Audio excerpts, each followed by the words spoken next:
And let's see. And there it goes. Oh, dude. Oh, we're live. It already did it. Like I suspected that it would. I don't see the video though. It's not like Twitch. It's instant live.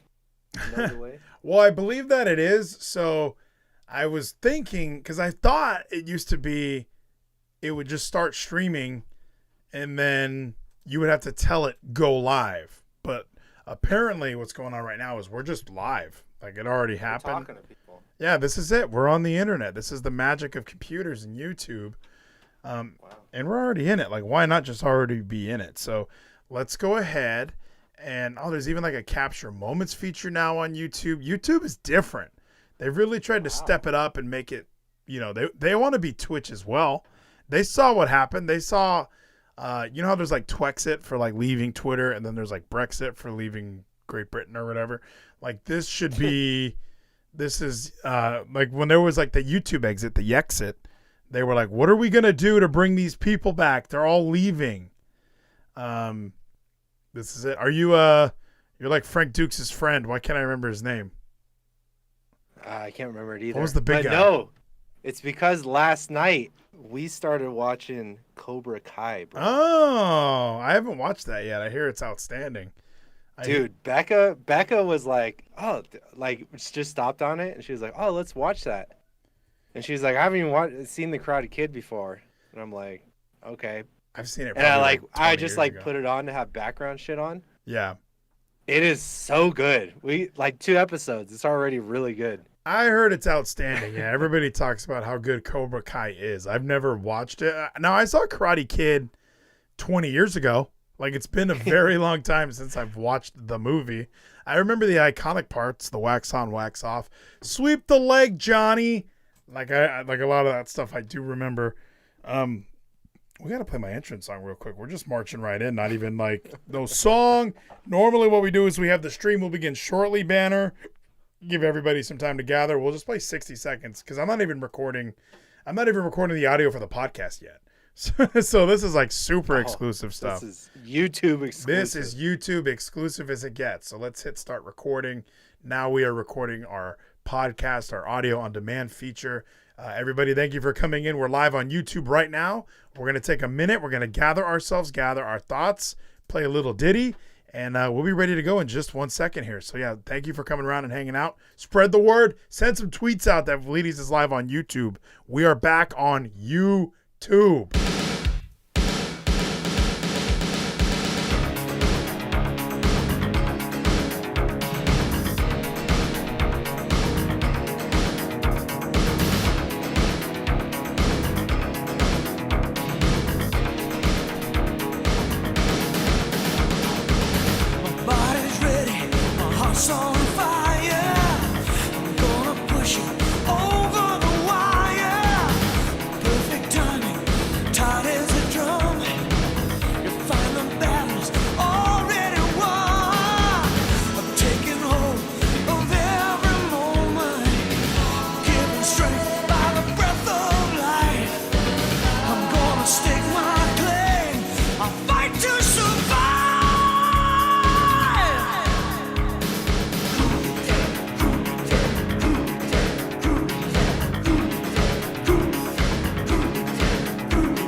15.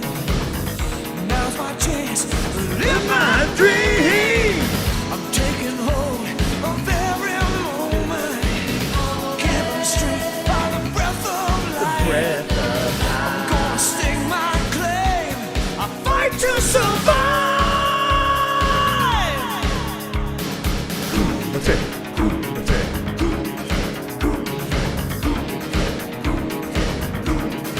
You know, it even stays frustrating because they took the soundboard too. Like that soundboard is on Sound Alerts, which is a Twitch extension. So like I can't even go in manually and hit the buttons to play the sounds.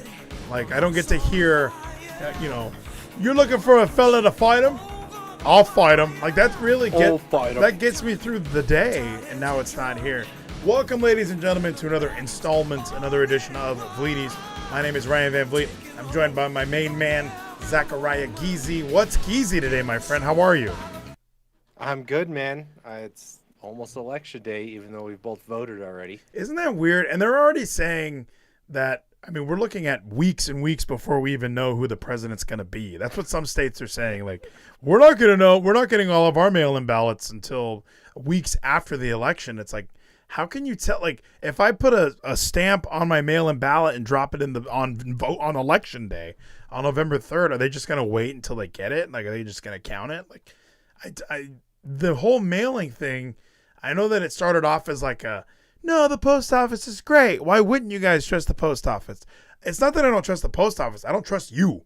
I don't trust these like slow voters or these people that are like literally waiting. Like, I mean, we've talked about it before, people getting paid to vote a certain way. Like, I just feel like there's so much room. Like I don't live at my old address. My ballot might have been sent there even if I didn't request it. Like, I don't know how it all worked anyway. It's you know, some people were taking photos on Facebook like, I got 3 ballots to my apartment today. None of them are me. Like, there's just so much room for fuck up. I'm surprised that it got this far, but I'm glad that you and I had already voted. But before we get into Red Pill, before we get to Red Pill, I mean, obviously this is going to be a little Red Pill. Let's take our tan pill. Let's get our tan topics in. Let's have a good time tonight. It's Thursday. We're on YouTube exclusively because last night I screwed around on Twitch. I didn't even do anything that bad, if I could be honest, Mr. Nate Glass. So, you know, what I used to do a few weeks ago is I would actually just be live on Twitch just with the audio playing of AEW, and people would watch the show with me. So last night I'm watching NXT's Halloween Havoc on USA, which, by the way, outstanding, phenomenal 2+ hours of wrestling. Like, I was shocked that I hadn't been watching NXT like more. Like, I don't know why I've been stupid in watching AEW. But I had people asking, hey, let's put it on the screen. And I thought, you know what? Let's put it on the screen. We're all watching it. There's, you know, I mean, to be honest, there's only how many live viewers do I normally have? 20. So it was like, you know, all right, hey, for my 15 live viewers that are here on a random pop-up Wednesday event, let's do it. And now I did check before we started. My max was 40 for streaming a wrestling company. But that was WWE. So I had WWE up big. But I also had people in the chat saying, AEW, this is happening. AEW, this is happening. So what do? You know what? Let's throw AEW on the screen as well. So I had like a really big picture of NXT and then like a little tiny picture of Dynamite. And I was like, dude, I mean, it was awesome. We're all cracking wise in the chat. We're all having a great time. It was super fun. Everybody had a good time. And then, dude, Tyler Glass fucking came in and shut it down because we were streaming some AEW. Like, that was a bad thing. Like, we had 40 people talking about his product. I was still showing the commercials.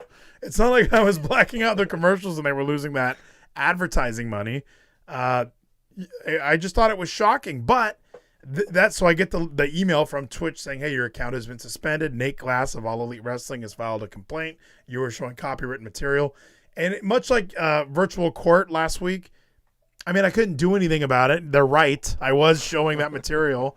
But, geez, weren't we just kind of... Well, it was so fun. Zach, you checked in for a minute. Wasn't everyone having a great time last night? Yeah, we were talking earlier. That's poor strategy, man. That's the first time I've ever seen AEW. And now fuck them. I'm never watching it again.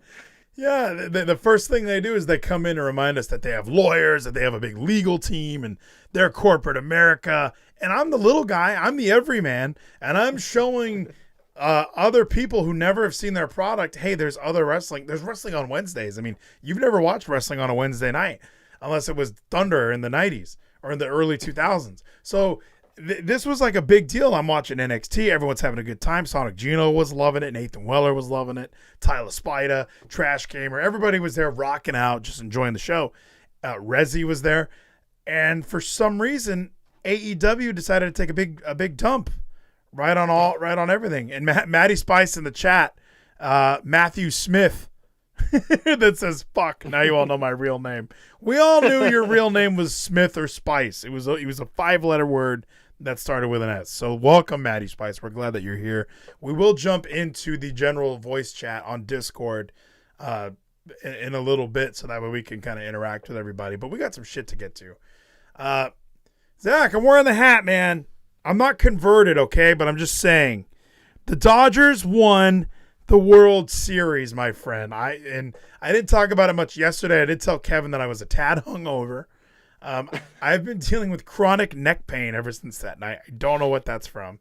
I usually when I have like a nice drinking night, I have like delayed after effects of like my neck hurts or I'm getting vertigo, like crazy symptoms that never happened when I was younger. Yeah, it's called getting old. I'm getting older. Yeah, like it used to be like I mean, we could share a 30 rack and I would be fine the next day. Now it's like I have 4 IPAs, 2 Bud Light seltzers, and a glass of whiskey, and I'm hungover. And I know you're not supposed to mix and match like that, but it was I wasn't planning on getting drunk during this World Series, but I did, and it was great. So big fan of this World Series game. However, Justin Turner gets COVID in the middle of the game. So this was the spark of all kinds of controversy after they win the World Series. Is during the 8th inning, Justin Turner gets pulled. And he's pulled because he has the coronavirus. He somehow has tested positive for coronavirus in the 8th inning of a game. Now, I do believe that this is that rapid testing. They do that. The rapid testing is interesting. Now, you brought up your wife got her face coughed in, right? I mean, so she probably did the rapid test. Jordo, they do the rapid test. They do the rapid test. Jordo, we will hop in the general chat in a little bit here. But the rapid test, it's 15 minutes. It'll give you a positive within 15 minutes. However, if it's a negative, they still need to send that test into their lab to be confirmed that it is a negative, which is insane. Like, so it's one of those things where it's like, you can't be happy immediately. You can only be upset immediately. It's either negative and you got to wait 72 hours, or it's positive and you're like, well, you're fucked. So, thank you, Jordo. And so Justin Turner gets COVID in the middle of a game, and it had to be something like that. It had to be where everybody took their rapid tests. Everybody says negative. Okay, you guys are good to go. And then maybe during the game, they're kind of running them through some sort of process to where they can get an idea. And they're like, oh, one of these is negative. So Justin Turner, the Dodgers third baseman, who's been on this team, he's really like the heart of this team. He's, number 3 hitter, third baseman, always there. He's been a rock for this team. And this is this is big enough that the Daily Wire, my like political source, had to report on this. During the 8th inning of the Los Angeles Dodgers World Series clinching Game 6, third baseman Turner was pulled from the field after a test found that he tested positive for COVID. They won the game, and Turner initially did not join the celebration on the field. Like how the World Series is, everybody hops the wall, runs. Ralphie's doing good, everybody. He's fine. No one need to worry about Ralph. He had the test too. He had the rapid test, but he's going to be fine. And so everybody storms the field. Everyone's celebrating it's a huge deal. But eventually after the commotion, Justin Turner does get to return. I don't know if he gets to return, but he returns to the field. He's taking pictures. He's hugging people. And he takes his mask off for some of these photographs. And Zach, now this is where the world starts to lose their shit, because obviously this is he's endangering people. It's public health. This is public health crisis number one. There is a picture, where he takes the mask off. He kisses his wife without his mask on. It's his wife. She's already got it. She's going to get it. Well, and that was the other point. So obviously this guy's taking all kinds of flack. Here's my argument. He's already been in the dugout for 8 fucking innings of a baseball game. That's about 3 hours, everybody. So, and now we got to also include warm-ups. We got to include like the team meeting beforehand. They've all been hanging out together literally for 1 month. You know, during they've been in Texas, they've been in Arlington in the bubble for 1 month. So Dodgers for sure, if one guy gets it, you all have it. So to me, when he went back out on the field, I was like, makes sense. Everyone's already got it if he's got it. So, and even Turner said, thanks to everyone for reaching out. I feel great. No symptoms at all. Just experience every emotion you can possibly imagine. Can't believe I couldn't be out there to celebrate with my guys. So proud of this team. Unbelievably happy for the city of LA. And there's pictures of him without his mask on, and everybody starts to lose their shit. I mean, he's in the team picture. He's next to Dave Roberts, the manager, who's a cancer survivor. So a lot of people are like, oh, compromised immune system. He's going to kill Dave Roberts. And a lot of people are now looking at Major League Baseball like, what the fuck is wrong with you guys? What the hell is wrong with you guys? What else do you want him to do beyond pulling him as the minute they found out in the middle of the game? That's what our good friend Rich Eisen says. Rich Eisen, my hero. I mean, I love Rich Eisen. I've been a huge fan of Rich Eisen my entire life. And he's been I remember at the start of coronavirus, like back in February when the NBA closed their season down, I was done with Rich Eisen. I was like, okay, all this guy does is I remember when Vleeties first started, I talked about fear campaign and how the powers that be, almost a conspiracy theory, the powers that be are just running a fear campaign to keep us all afraid and to keep us all scared. And they want to keep us relying on the government, relying on news, it's just the most simple fear campaign of all time.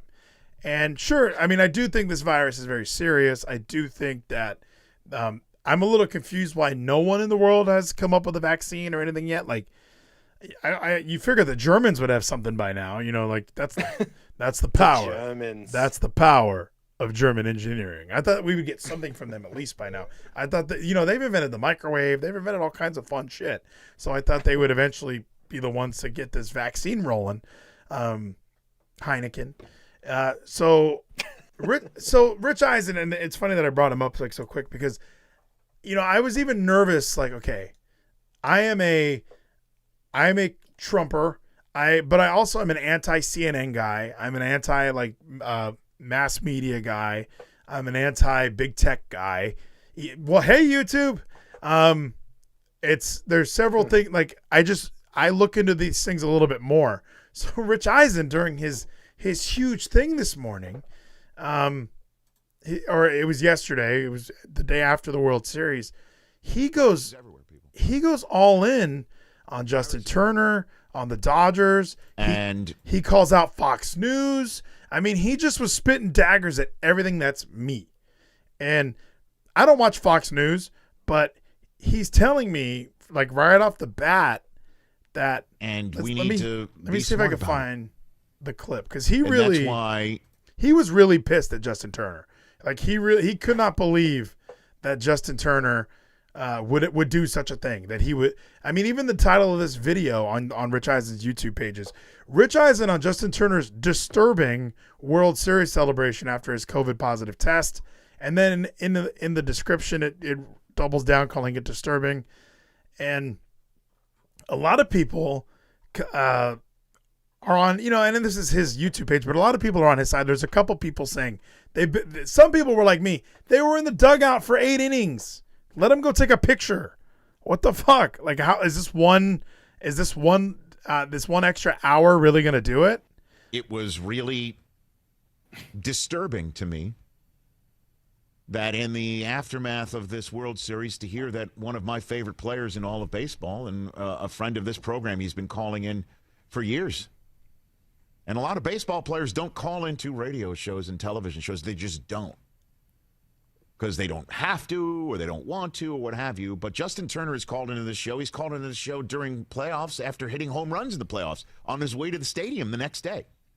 Giving of his time, giving of his charitable time in this city of Los Angeles. And he represents so much to so many Dodger fans, a self-made man. Not a high draft choice. And, and he says a lot of great things, obviously, but then it just turns into a burial. And I want to find the actual part. I know that I was even trying to find it on I was on the Peacock app because that's where I watch the show. It's 3 hours of Peacock. And I'm going through where is Peacock, it? y'all, let me How fly. the hell are tests not back, reported, buttoned up before anybody is allowed to take the field in a World Series game or any game? And that's a really good point. How it had to be that those rapid tests, right? It had to be, okay, nobody tested positive on the rapid test. They still need to send everything to Utah. I guess Utah's the hub of coronavirus. You guys are the kings of the corona, if you will. Well, we are the hub because we're spiking worse than we have since the beginning. But that's what I'm biased in this whole thing because people are bitching about Evan's older brother, James, my good friend from when I was 4 years old. I've known him my entire life. He lived in New York while it was peaking. When it first all started, he was dripping sweat for 3 days. Didn't have a cough, but what the fuck else would he have had? And he got a blood test and oh no, you're negative. It's like, fuck you. That's back when blood tests were 60% inaccurate, but since day one, we've had rapid testing here probably since May. Yeah. So I see all these articles oh, we can't, there's not testing anywhere. I'm like, what? I can drive down the street and get tested multiple times. There's so much testing. And I agree with my Uncle Matt in the chat. He says, it's disturbing to me that Rich Eisen is paid so much money. And he is. He's paid so much money.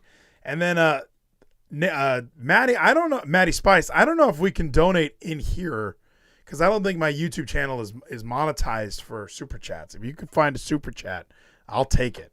There's a sound for it if you do it. But yeah, Rich Eisen is one of these guys, and you're right with the testing. I've been driving a lot for work, and there's testing everywhere. There'll be lines of cars. I'm like, what are these guys doing? Streamlabs is set up, but I didn't set up the donate feature in there. So don't worry about it, Maddie. We'll deal with it later. This is a free night for everybody. Tonight's free on YouTube. We can do once in a while. We're protesting. How do I redeem Tyler to have a bong hit? That's true. Well, and we will raid Tyler afterwards probably. But there's so many places where it's just I'm just driving by random shit and there's COVID testing. Every Walmart parking lot, we'll have a little tent off site that's COVID testing here for free. You don't even need insurance because I even heard that was another argument. It was we got to pay to get tested. No, you don't. Some of us do. So also the Affordable Health Care Act, Zach, affordable is objective. Okay.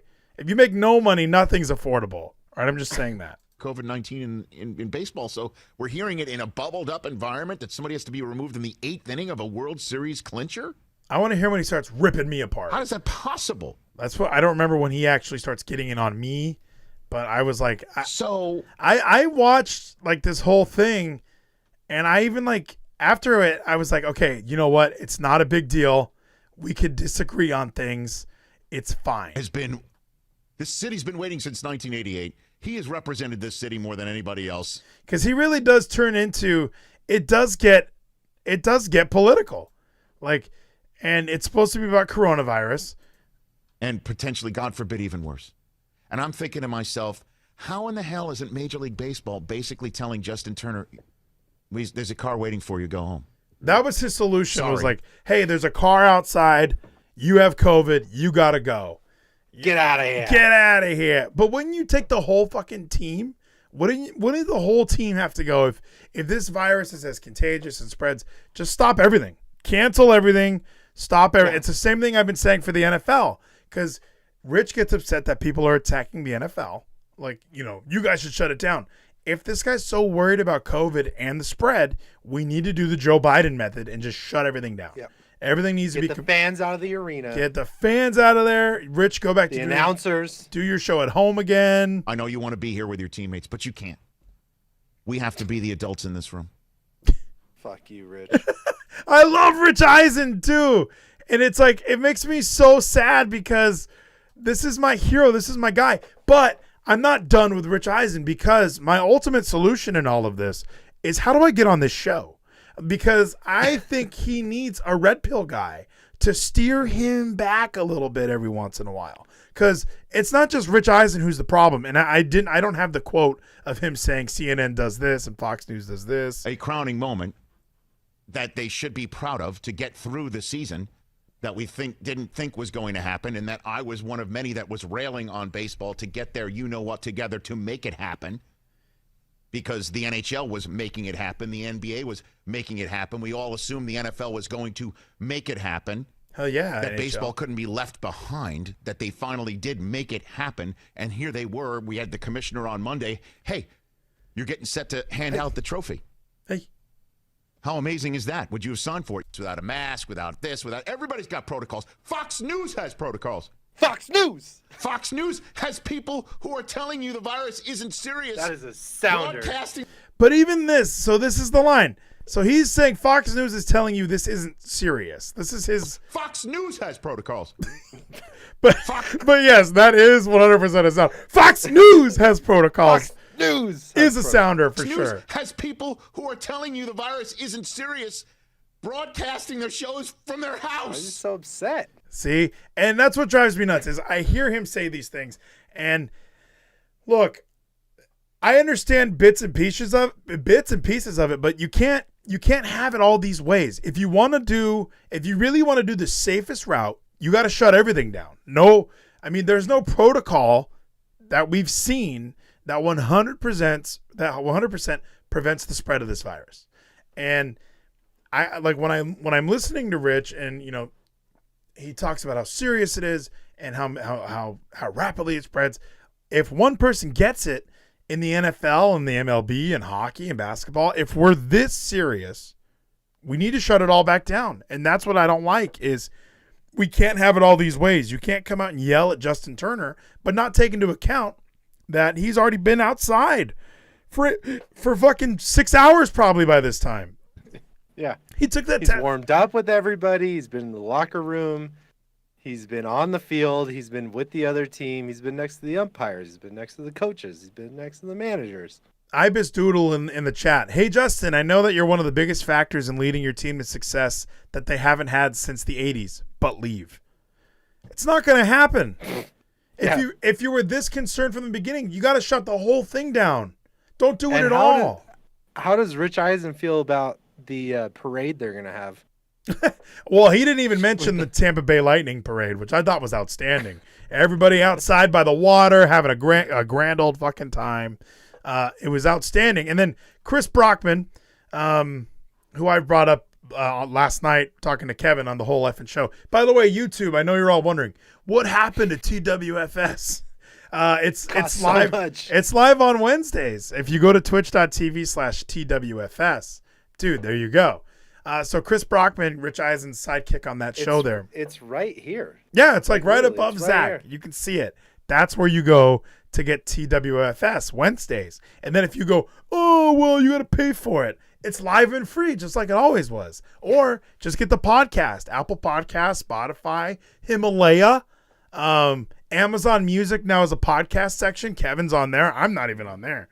So Chris Brockman says, this is the hottest take. This is the most annoying thing any Dodger fan, any baseball fan could probably hear. Any red-blooded American. If #MLB or the Dodgers knew about Turner's positive test before the game and let him play anyway, that's a, all capitals, far bigger scandal than the Astros banging on some trash cans. What? What a dick. Who said that? Chris Brockman, Vince McMahon's, Rich Eisen's cohort on the Rich Eisen's cohort on his show. He's got Chris Brockman that he's been there since the Rich Eisen podcast days back in the early 2010s. So I mean, so you think that they planned it that much that they knew, and then like in the 8th inning they're like, okay, we got the game in hand, we got to fucking take them out. So Nobody will suspect that we knew. Nobody will know. Like we're gonna get away with this victory at any way possible. And then I think number 1, nothing should happen to Justin Turner. There's no responsibility there. nothing. He didn't know. He was playing the whole time. They're like, oh, and he feels completely fine apparently. So he's playing like normal. And they're like, hey, you got COVID. You got to sit down. He's like, fuck, what? I mean, and there's It's the some World people. Series. People like, and my biggest take was like, are you fucking kidding me? The Astros cheated for an entire season, and like as far as how it affects baseball, I mean that was insane. I love that. I forget who it was the other day, but somebody put an asterisk. They put like the last 5 World Series winners and how it was related to something I can't remember. But they put an asterisk to the next to the Astros World Series because we all know it's bullshit. Let me. Asterisk. You said it correctly like 8 times. It's my new favorite I'm word. so proud. Asterisk. I don't know why it's spelled that Asterisk. way. They need to just change it. But Asterisk. yeah, like so. And the first comment is probably what I would have said, but no way, bro. It didn't affect the outcome of the game.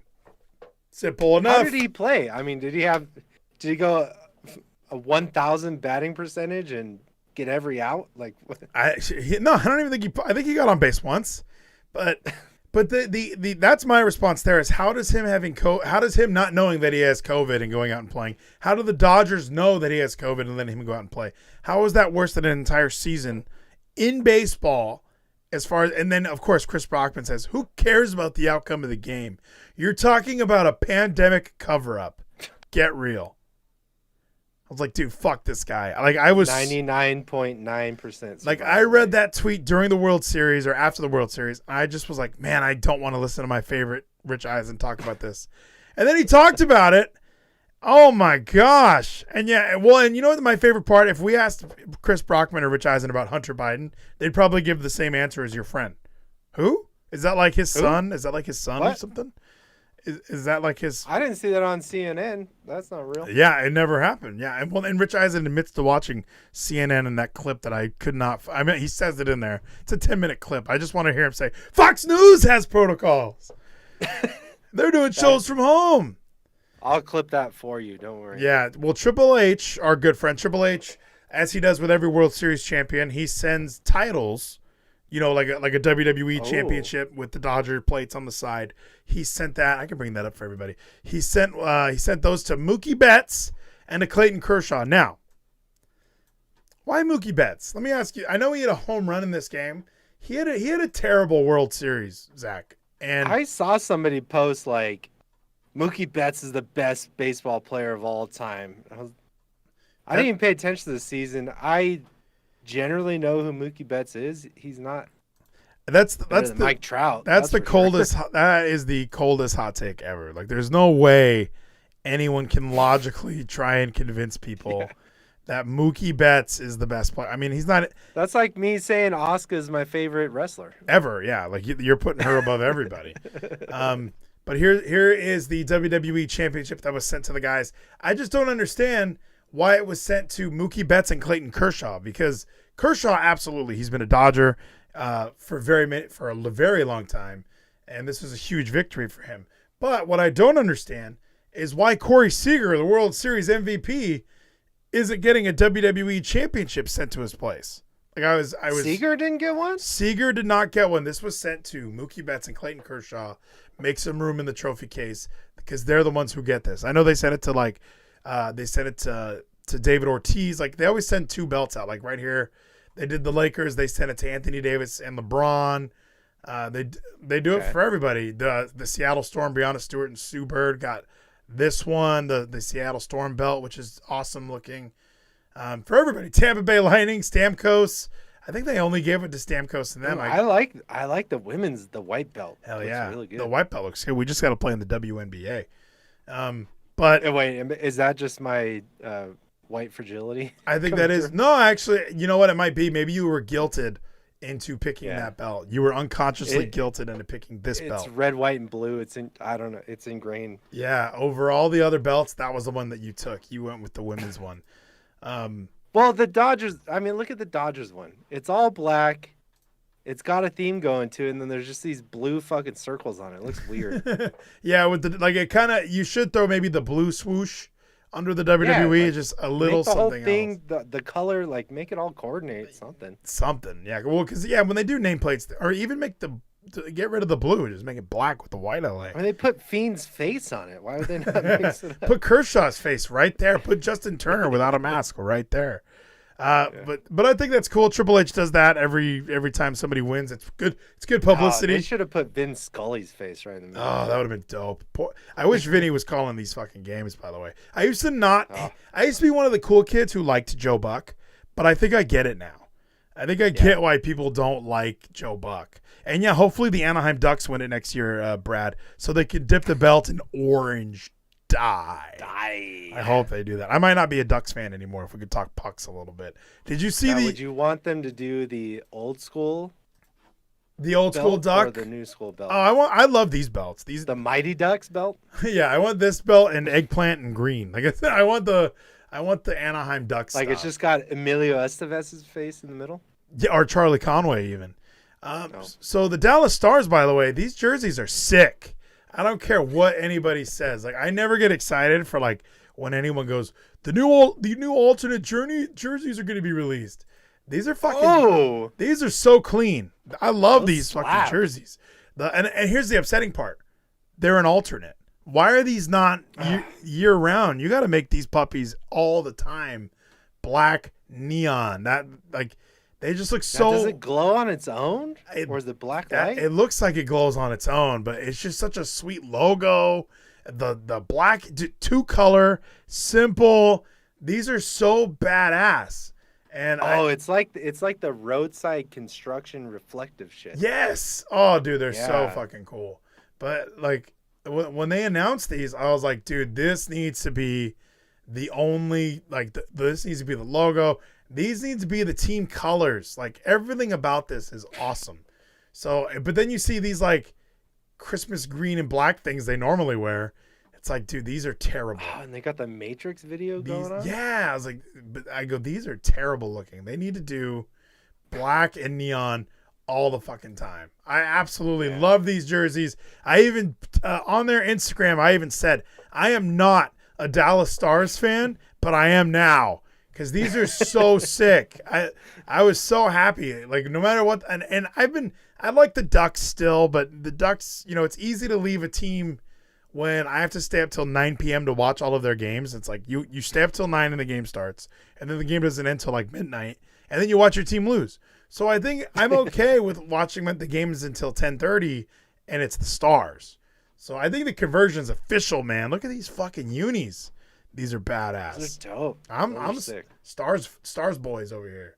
I think that's the new way to go. See, there's a few alternate jerseys, like the Gators orange jerseys are just. Yep. I've always wanted a Tebow orange jersey. The only Brady jersey I still want is the red Patriots jersey. When they just gotta go. Those throwback everybody reds has so good. Every team has a random alternate that's like, why is this not your main fucking jersey? Like, you got it. Do it. Maybe it's like the McRib. Like, if they do too much, we won't like it. I don't know. That has to be what it is. That McRib, it should just be all the time, but maybe because it should be a number one. Since they give it that exclusivity, it's like, it's October, gotta grab my McRib. Like, and then there's like a rush for it, because I've only had one in my life and it wasn't bad. I mean, but it does seem like something they should just keep on the menu. Like, get rid of the Big Mac. I'm sorry. Do we need all that bread? Oh no. Do we need all that bread? Like the quarter pounder. You can get one anywhere. Dude, double quarter pounder with mac sauce is so fucking dank. You really just want a Big Mac with that mac sauce. No, I don't want. You just don't want the extra slice of bread. I don't want all that bread. Yeah, I want all that meat. I want to, because they even say on there, like, I don't know what they put on the Big Mac for their patties, but for that double quarter pounder, those are 0.4 ounces before they grill them. And as long as they make them juicy, so freaking good. Mwah. So good. And extra pickles always. I'm opposite of J Balvin. I'm like, more pickles. I fucking love pickles. Yeah, dude, you gotta. I put pickles and dill relish on my burger tonight. I'm even putting pickles on the hot dogs now. I'm like turning into a monster. Like I just never thought I would. Mustard and relish. That's all you need. Dude, I used to hate pickles. I used to hate them. And now I'm at the point where, you know what turned me around, I think, was Texas. Like when you go to Texas barbecue, you get brisket, you get barbecue sauce, and you get pickles. It's just, and coleslaw and bread. It's all this stuff. You have to have it all on one tray. It's not even a plate. It's a tray. And dude, fried pickles? Fried pickles are dank. Oh, shit. People are sleeping on fried pickles, too, because some places, they're really salty. It's like, hey, you just salt the pickle. You don't just salt the things after they're deep fried. All right, this is salty as shit. Bring me a pitcher of Miller Lite, and you guys want anything? Like that's how salty those fucking things are. I got a wrestling question though. Now you're new to wrestling. What do you think of names like Big E, Andrade, Cesaro, Rusev? What do you think of like the one name guy?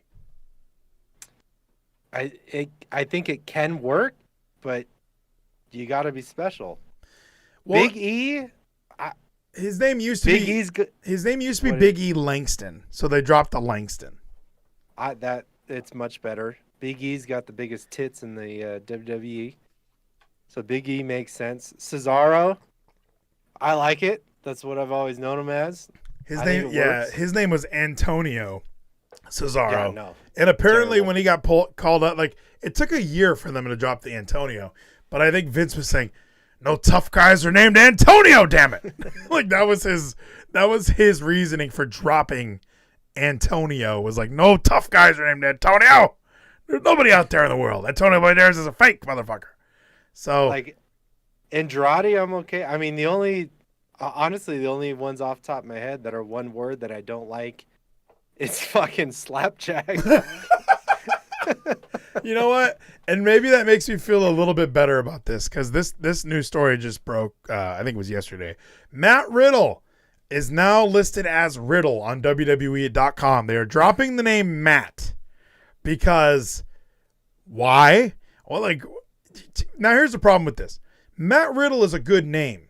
Now that his name is Riddle is also like the fucking Riddler. Yeah, that's what I wrote here. I put, why would they set that up? Now he's going to be the Riddler. Now he's going to be the Riddle Man. Like, Riddle is a noun. It's a thing. I mean, you can't, why would you create like another, It's like, gotta just be the bro. Just make him just the bro. make him bro. Well, I thought Matt Riddle was the perfect wrestler name, but I don't understand why they would just go, like, imagine if Bret Hart dropped his first name. All right, here comes Hart. Like, it's just so stupid. You can't have a guy with a name like Cesaro is fine, because Cesaro is still like a unique name. It's like, hey, Jeff's coming down. Yeah, here comes Big Jeff. Like, no, we need Matt Riddle is better. And I don't know why we're going with Riddle, and I'm confused by that. Now, I know when Adrian Neville dropped his name, because his name used to be Adrian Neville, and then he got called up to the main roster, and they called him Neville. I was against that as well, because I was like, Neville's like a nerdy first name. It doesn't. Neville Longbottom. Neville Longbottom, exactly. Harry Potter. So apparently, the reasoning Vince gave for getting rid of Adrian was because he thought Neville was easier to chant. Let's go, Neville. So probably the same thing here. Let's go, Riddle. But as human beings and adults, even children, we understand we don't need to say their whole fucking name every fucking time. Let's go, Matt Riddle. And yeah, Jordo in the chat says, remember Elias Sampson? Yeah, because Elias used to have a last name as well before he was just Elias. It's once they get to that main roster, they throw an additional name on there, or they get rid of a name. They're like, hey, we don't like that your whole name is, well, like, I'm surprised Bobby Roode is still Bobby Roode. I thought he'd be Rude by now. In this corner. Give me a quick 30-second on Bobby Roode, because I don't understand that fucking guy. What do you mean? What do you not understand about him? He looks like some 50-year-old dude who doesn't belong. Okay, that's a very good assessment. I would give you points for that one. So here's the truth about Bobby Roode. So you know how I talk about the phenomenal AJ Styles, and he worked at that little garage company called TNA? Yes. And did we talk on this show that I've come around on AJ? I think we haven't talked about it yet, but I think it's because he's a dick, right? You understand it now? You're getting it? I love it. I've 1000% flipped. The bodyguard is amazing. So good. That's what he needed. And yeah, like, so Bobby Roode in TNA and Impact Wrestling, he started out as, he was a member of Team Canada, which was like the lamest gimmick, but it kind of got over in TNA. You know, they just came out with Canadian flags, and they wore like hockey sweaters and baseball jerseys that said Team Canada on it. They were so corny. And Bobby Roode looked like a big dork. Like, there wasn't anything special about him then. But he was a tag team champion with Eric Young, who just lost the TNA championship. So Bobby Roode went from that. Then he kind of broke off and tried to do a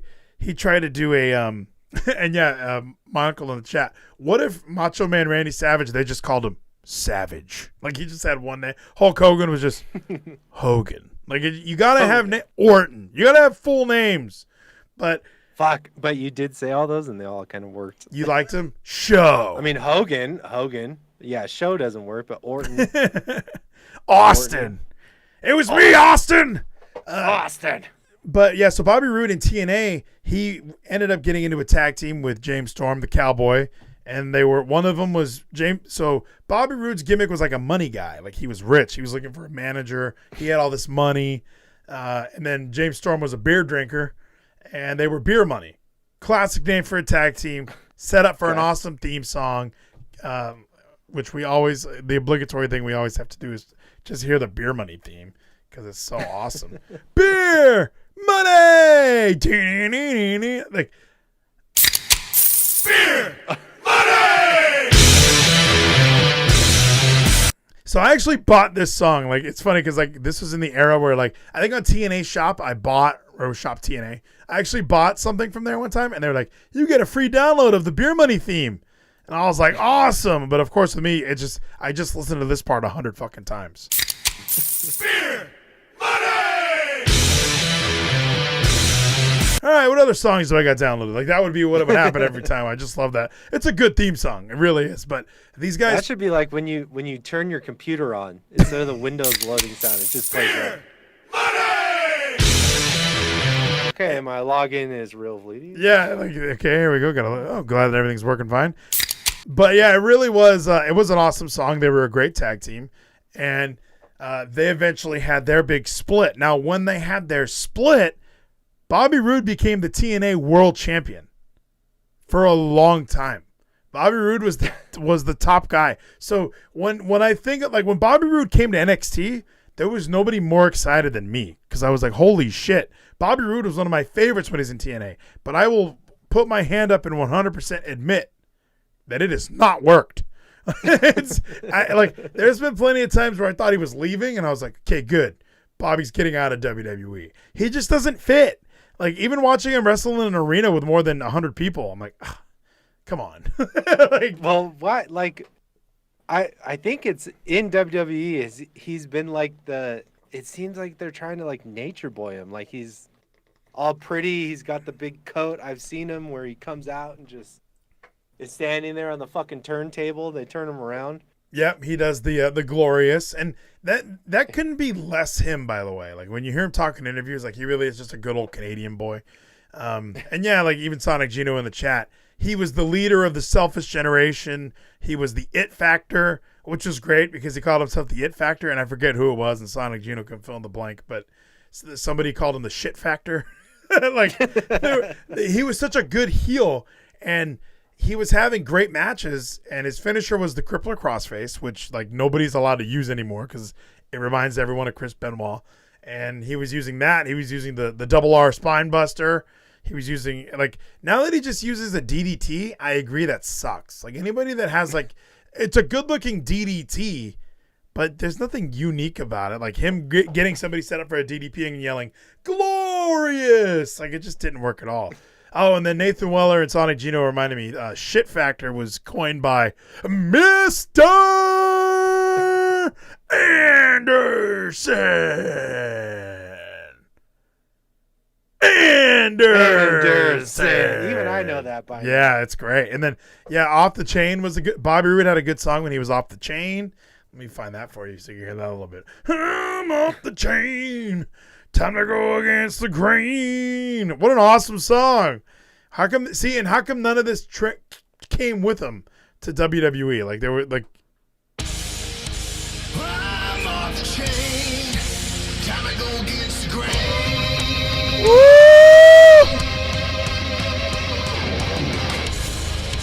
I'm off the chain. Never gonna be the same.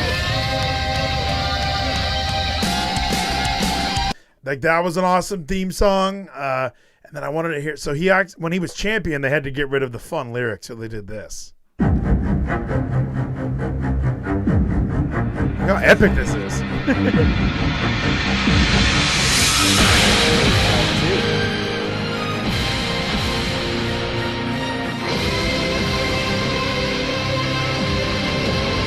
I wish we could listen to James Storm. I wish we could just watch that music video, but that would for sure get this taken down because it's the So most. why does WWE do that shit? If they have established people and their character, why do they knock them down to NXT and then just fuck them all up?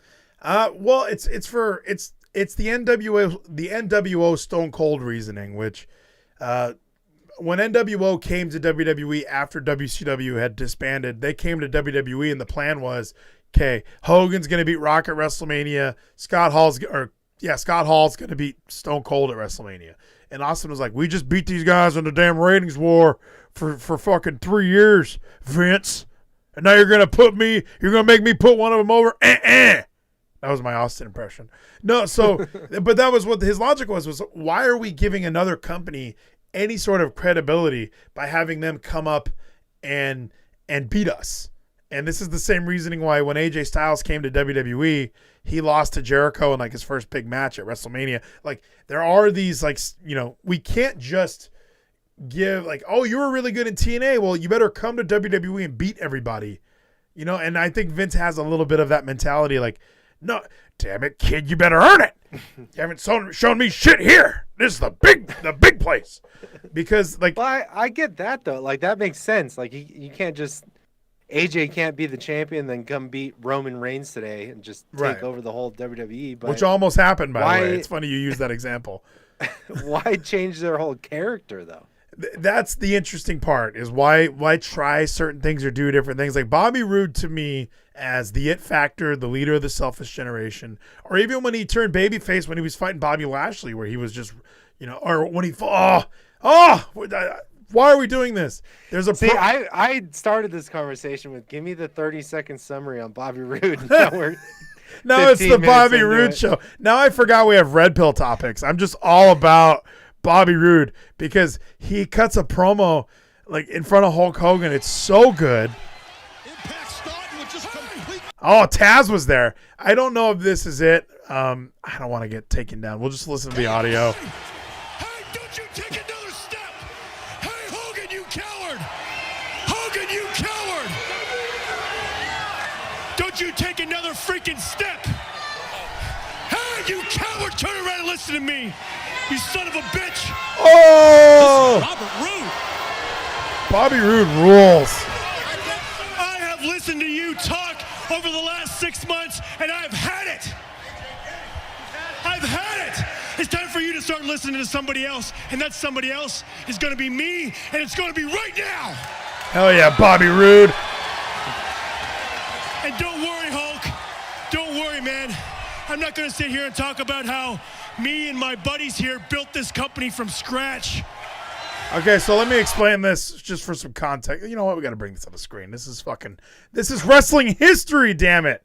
It's wrestling history, damn it. You bring up Bobby Roode, and then I think of this moment where he's a babyface and he's part of Fortune, and Hulk Hogan comes into WWE. He comes into TNA, right?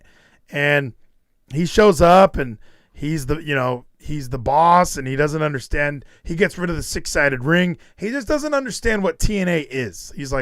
He shows up and he's like, all right, great. This is WCW part 2, right? No, this is TNA. So there's this group called Fortune, which of course consists of AJ Styles, built TNA. Christopher Daniels built TNA. James Storm, Bobby Roode, Kazarian, all these guys who were TNA originals are now yelling at Hulk Hogan, who just showed up and thinks he could just run this company. He's got another thing coming. Or how you and Bischoff and Flair cashed in on our blood, sweat, and tears over the last 18 months. I'm not going to talk about that either. What I'm going to talk about, Hulk, comes from my heart. He's got nothing, brother. You see, Hulk, I thought I knew you, man. I thought I Look knew at you. AJ's fucking I thought you were hair. the I guy. can take him seriously there. Yeah, AJ Fuck. looks a little bit more like a wrestler with the straight hair or the short hair. Look, RVD's in the background, high as shit. Like, this is really when TNA was outstanding. Like, even though Hogan came in and took a big shit on it, and he used his AJ Styles toilet paper, this was still like, I mean, these guys built TNA, and when they were all, and except for that guy, except for the high guy in the middle, these guys built TNA, and once they were all gone, it really felt like, why are we watching Ethan Carter III? Like, that's what it turned into. Guy who, False as a child, idol. taught me to train, say my prayers, eat my vitamins. The guy who inspired me to become a professional wrestler. You wouldn't be here if it wasn't See, you for and me, I, you clown. two totally different people. Because I possess the one thing that you do not. What is that? What's that, And Bobby? it's a little thing called pride, Hulk Hogan. Ooh. Pride. You wouldn't be here. Yeah. This is for me, clown. You see, I'm proud of the fact that each and every week I'll lace up my boots and I'll walk down that ramp that you're standing on, get into this ring, and bust my ass. All right, that's all we're gonna play. But that's now you see Bobby Roode used to rule. Like, that's the thing is, like, he just had. He was, and maybe it was, and that's why I say when I saw him wrestle in a big arena, it just didn't look right, because this was perfect for him. It was Bobby Roode, intimate setting, passionate about the business. You know, they used to have this thing called Wrestling Matters. They would cut these little promos about explaining why wrestling matters. And WWE, you know, WWE used to stand for World Wrestling Entertainment. What does it mean now? It just means WWE. That's the thing. What does NXT stand for? It's the next group of wrestlers coming up. Nothing. NXT. It doesn't stand for like next extreme talent. Like, no, it's just NXT. Like, WWE just did the three letter. Like, even when they owned ECW, it wasn't Extreme Championship Wrestling anymore. It was just ECW.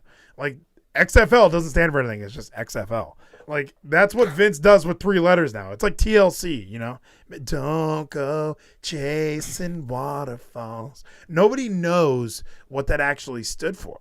And then in the chat, WWE actually stands for Walk with Elias. Good point. Good point, Nathan. So he fit. So WWE got rid of the word wrestling. And at that time, TNA was like, no, fuck you. Wrestling matters, bro. And then, of course, it went completely downhill, and they stopped doing Wrestling Matters, and they went back to Joker Sting and Ric Flair having matches when he was 65. So, yeah, they messed it up a little. They got lost a little along the way there, but it's still they were spirited, okay? They were trying their darndest. Let's do this. And what was your question about Bobby Roode? You just didn't get it? Yeah, it's another AJ. I mean, I'm turning around on AJ now, so maybe Bobby will turn around, but I doubt it. Sonic Gino in the chat. This is your gut check. You need to watch TNA. It was so bad and so good at the same time. They used to do this thing called gut check, right? And they would have wrestlers from the indies have matches against each other, and then they would have like Ric Flair and Taz like come out and grade the guys. And you know, you put on a good match, but you suck, and I don't want you in TNA, you punk. You're getting a no from me. Like that was their thing. Was The Apprentice for yes, TNA? they were trying to make it like a reality show, and it was so stupid. It was absolutely ridiculous the way they set it up. Like, ladies and gentlemen, if I may please have your attention for a moment. Bruce Pritchard, damn it. Conspicuous by his absence is Al Snow. Al didn't show up today. This doesn't work, but you can hear like the Weakest Link music. Like they really tried to make it like a big ordeal. I want to hear what's his name, Jeremy Borash do it though. Only imagine the nerves and excitement. 5 countries voted on our website. Now it's up to you 3. Taz, do you feel like you have seen people in over 55 He's not countries doing voted it. on our website. He's not doing it. Borash, Jeremy Borash used to scream. He did his best Vince McMahon impression, where he would say, "This is your gut check," and it's like it was the dumbest thing ever. Scott Steiner ripped it on Twitter. It was hilarious.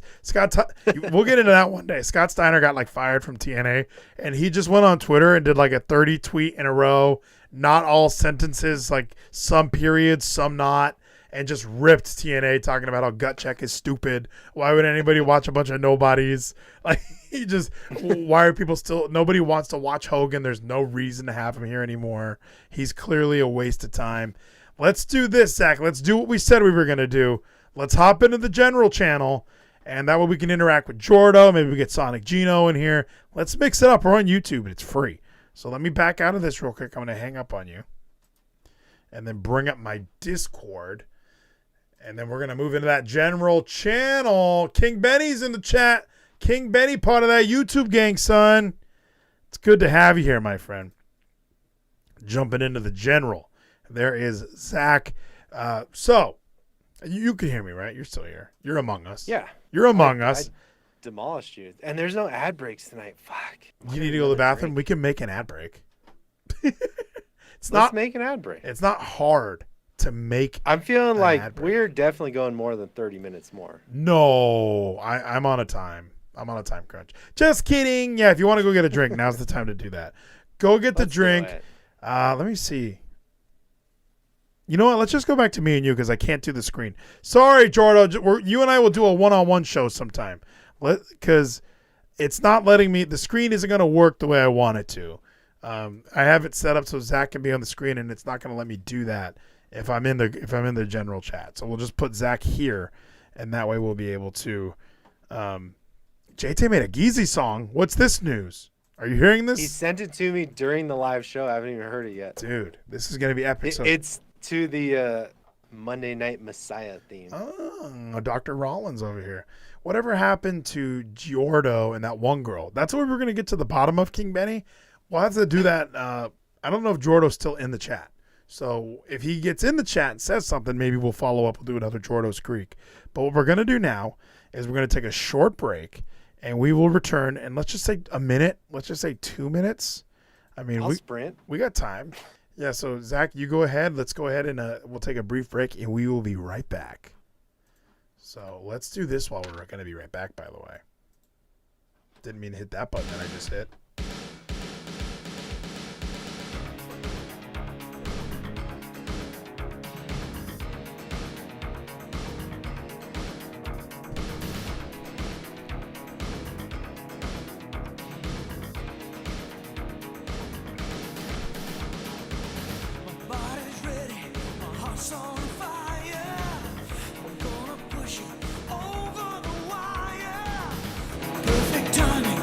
Tight as a drum.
See, I can't find it online. You know, when you really want to find something, you just can't. Like Twitter has everything. You can find anything on Twitter. You can find anything on YouTube.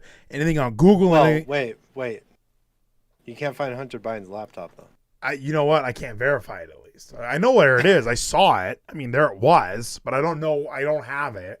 I'm looking for Keith Smith. So apparently in this NFL game that's happening tonight, the Falcons, Keith Smith, Covina, superstar, Charter Oak High School alum. I guess he had a late hit that cost it was a 15-yard penalty, and it's a late hit as a fullback. Well, I think he's a gunner too on special teams or something, like on the punt team. So apparently he hit somebody late. It was a 15-yard penalty.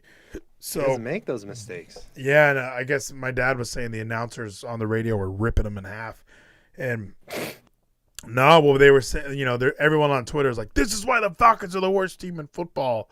And I felt bad for Keith, but I wanted to see the hit and at least see what happened. I at least wanted to know what all the kerfuffle was about. We need to know what the kerfuffle is, right? Isn't that what we need to do? Kerfuffle? Yeah, where you can't find it? Hunter Biden. Zach, we're in the red zone. Are we getting red? Do I got to change the lights? Do you know what? I think we should both make adjustments accordingly because I haven't done anything either. I need to change this tan slide to red. I haven't even done that. That's an easy thing I can do, but I just don't do it. Am I going full red? Am I going right red or left? I'm yellow. Look at me. I made myself yellow. I did it wrong. It was red at some point, but I don't know how I did. Hue shift is into the. Whoa! What happened? What did you do? Whoa! I work hard every night and day. Why am I so yellow? Isn't there a way to? It's all yellow and green. Yeah, here I fixed it. I'm back. Come on, acid. I'm back. Now. I'm back to normal, everybody. What's happening? I forgot I could scroll down. If you scroll down a little bit, you can pick the color. I'm just gonna send you one of these lights. How many lights do you have in your room? I have a ring light. That's all I got. I got the ring light. But here we go. Look, I'm red now. We're all red. Everyone's red. I'm a little extra red. We're not gonna do this for very long. Hunter Biden, bro. There's more audio. Like, is this guy the worst? Does he not understand how phones, computers? Does he not understand how any of this shit works? He's like you remember those old ladies in the Geico commercial who didn't understand Facebook and they had like their own wall and they were like, I'm unfriending you. And they're like, that's not how any of this works. Remember that? Yeah, this guy's a fucking idiot. I did though. Shout out to Trash Gamer. Ooh. He sent me a screenshot that was way too much wording. I said, summarize it for me. And he sent me one quote. This is from GTV. Of course it is. He said, we know we're getting a lot of traffic because of the Hunter Biden stuff, and we aren't stopping. Oh! And I'm glad they say that because this website is like terrifying. I think that's the best way to describe it is like, whoa, like it really is like shocking. Like this is what TMZ used to be. Well, they have so much shit on this website. Like it really is like scary. So, and it's like odd, like, most of it's in Chinese or Japanese. It's in a foreign language. It's the Chinese. It's like the Chinese side that doesn't want communism anymore. And for anyone who's listening, who's never watched any red pill shit before, you need to go to gtv.org. Okay, I'm saying that. I probably as long as you're over 18. As long as you're well, no, they've made it. Like they've made it, but. And then look, Tucker had and even Kevin, welcome. We're on YouTube tonight. Tucker had damning Hunter Biden documents stolen, and it wasn't FedEx. Remember on Tuesday I was talking about FedEx? It was UPS. It was UPS. UPS. They had it. However, they said that they found the documents. Now they found it? Yeah, that's allegedly. But let me play this for you real quick because this is just more like. Whenever anyone talks about Russian disinformation or Chinese disinformation, nobody's used that term. China virus, like all of this stuff here. Fox News has protocols. So all of this right here. This is more Hunter Biden audio. Here, we can even bring this on the screen. I found this on YouTube. It's not like I found it in a nefarious place. We found love in a nefarious place. But this audio is just, again, there's just evidence and it keeps piling up. It's just mounting up at such exponential rates that eventually nobody's going to be able to stop it. Nobody's going to be able to stop this train. Can't stop it, damn it. You can't stop her, damn it. I get calls from my father to tell me that the New York Times is calling, but my old partner Eric, who literally has done me harm for I don't know how long, is the one taking the calls because my father will not stop sending the calls to Eric. I have another New York Times. My father. Oh, the truth doesn't load. This is the example. It's mid-video, and it just freezes. This is it, You're man. on YouTube, and YouTube won't play. Dude, this is it. This is it, Michael Jackson style. The truth never loads, my friend. I was even checking this one thing, and I go, I bet YouTube freezes in the middle of this. And it did. We're still live. We're still doing it. I'm going to refresh the fucking video because you can't stop it. Once it starts, it doesn't stop everybody. But I was so shocked and I'm shocked that this is just on YouTube. Normally, the good stuff, you really got to dig Sending the for. calls to Eric.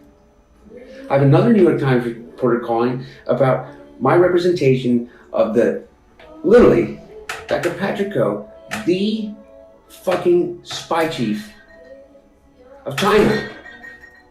Just read that. Dr. Patrick Ho, the fucking spy chief of China. Like, these are the Let me characters. put this out there. He wasn't.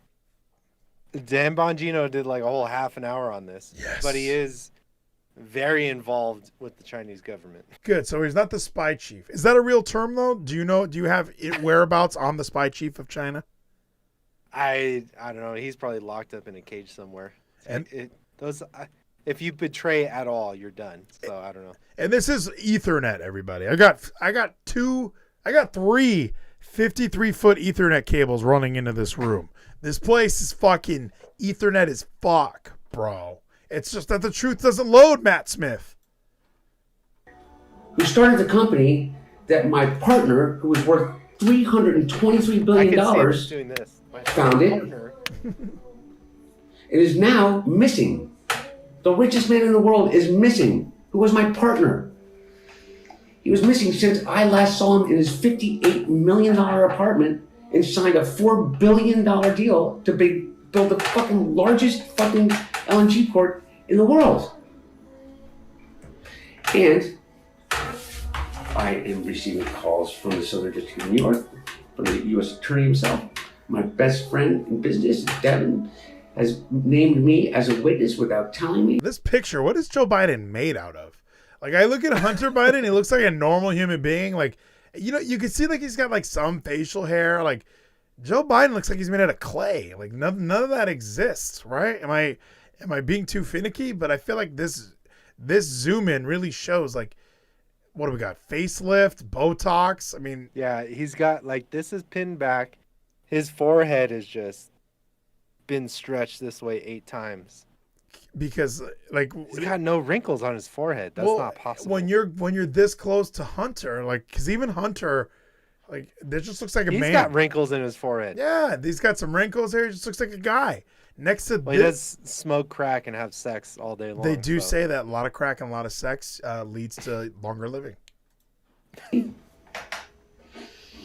a criminal case, and my father, without telling me. And my father? What's that about? Zach, why are people not awake? What am I doing wrong? How come people don't know what a Hunter Biden is? They just pretend like it doesn't exist. Come on, man. When you said it that way, all I could think of was Pokemon Go. Like, yeah, found a Hunter Biden. A wild Hunter Biden appeared, and nobody fucking said anything. This guy's out here. This is happening. Everybody, wake up. Stop pretending that you don't like Donald Trump because he's orange. Like, this is legit. Can I change my vote, Vleeties? You can change your vote. Yes, you absolutely can. You can go to. Is that where Bongino went after he played that video? No, he didn't, even though he should have. But Bongino, dude, Bongino's my number 1 now. Shapiro's my second. Like, once I listen to Bongino and I'm like bored later in the day, or like, okay, I'll put Shapiro on. But fuck, Bongino's been talking about this nonstop for a week and a half. Oh, he's huge. He can't. Every stop episode is half dedicated to this. Yeah, the Biden crime family just constantly refers to them as. Because they really, but honestly, and his father knows of these business dealings. Now, poor Bongino, to his discredit, he is, I mean, he's the Obamagate guy. So everyone already has kind of labeled him as, yeah, he's crazy. Like they write him off, even though here's all the audio, here's all the evidence, and people want to keep pretending that Donald Trump is the bad guy. You're about to hear Rob Walker and James Gillier, those are two of the Biden family's business partners, on a call with Tony Bobulinski. They're discussing how very worried they are that this story, the one we're talking about now, would emerge into the press, that it would become public. And they wanted to figure out how to handle the fallout from that. This audio is very new. Here it is. It's fresh. I just think that if somebody comes out now and verifies the story, it blows up big time. That's all. We've got this situation now where it's escalated again because somebody, or allegedly one of us three, has qualified the story, and already it's back on the front pages. And look, they're gonna get like they're inside. I mean, we know it now. We're this deep where the inner workings of this crime family are all just starting to erode. And is it all because somebody left a fucking laptop and didn't pick it up or destroy it? I mean, he could have dumped it in the river, and none of this would have happened. Holy shit! You're Hunter fucking Biden. Buy a new laptop. Why would you get yours fixed? Buy a new fucking laptop. Yeah, exactly. Don't let anyone see this thing ever. Like burn it and buy a new one. Burn it, just drown it in bleach. Just do something to make this thing never ever see the light of day again. But for some reason, this guy took the laptop there, but also he saved a lot of damning evidence. Like, he really did. And now I brought it up, so I want to find it because it does appear that UPS did recover those Hunter Biden documents. Breaking. Well, I read regardless, they had copies of them anyways, but. Breaking. Cybersecurity expert authenticates New York Post smoking gun Hunter Biden email reports say. I'm not even going to read that. But that's just from the Daily Wire. Tucker Carlson, new info. It does indicate that somebody opened our package and removed the contents. Fox host Tucker Carlson revealed new details on Thursday night about documents allegedly on the Biden family. UPS saying that the contents appeared to have been removed in a room that had no security cameras. Like, why would it? On Monday, one of the producers in New York, we already know that story. We get a lot of documents with there. UPS is a reliable company. They rarely lose anything. They lose about 1% of all packages, I think. It might even be less than that. It might be like 0.3%. That's a lot of fucking I was going to say, packages, I think it's 0.3%. What's the total volume, though? If you do 3 million packages, they probably lose 10,000. Like, that's a lot. I worked for FedEx, right? And there's a place in Utah. Sometimes packages would go there, and I would have to like look at this address, like, what? Where is this? What is this? There's the FedEx lost and found. So they're literally that happens, dude. In Utah, is. it's so bad. Our maps are terrible. If you Google my address and you go to Street View, there's no fucking house here, and my house is built 3 years ago. It's no so need. Bad here. What does big tech want to do? Google doesn't want to go there. Carlson said UPS won't tell us how. We spent a lot of day talking to executives there. They claim that the flash drive was found on Monday night by an hourly employee at the UPS building on 43rd Street in Manhattan. They suggested it might have been sitting on the floor there. They couldn't prove that because, remarkably, in a room where millions of high-value packages are handled, there are no security cameras. That's what they told us. UPS says the employee who found our flash drive simply dropped it on top of the supervisor's desk. Our documents sat there undiscovered for more than 24 hours until we announced on television that they were missing. That's their story. Obviously, we had some questions about it, but UPS executives did not answer our questions. So, and then there is always the possibility that the package could have been torn accidentally. However, the envelopes, probably not. There's very, very seldom the envelopes. I've been to the FedEx sorting facility in Memphis, Tennessee. The envelopes are almost handled completely separately from a package. Now the packages are put on like a 50-mile-an-hour conveyor belt. So if you ever try and ship something and you're like, if you go, oh, I wonder if this is gonna make it, it won't. And if it does, that's amazing because I've seen the facility. It's going to get fucked. You need to make sure that it is taken well care of. Like, look at how Amazon, like, I bought a Roku remote from Amazon one time, and it came in a box about the size of a shoebox, and it was wrapped in enough bubble wrap. I was like, who the fuck? You got to overkill it. If you think it's excessive, it's not enough. You need, like, when I worked at FedEx, 3 inches of padding around each inch. So, like, 3 inches? If you had a mug, you needed 3 inches of either bubble wrap or foam on each side. So you're shipping like a 4-inch by 3-inch mug, and it's in a 12-inch box. It's ridiculous, but those are the protocols, because even FedEx has protocols. So now go to your Discord DMs. I just sent you the Google Maps image of my house.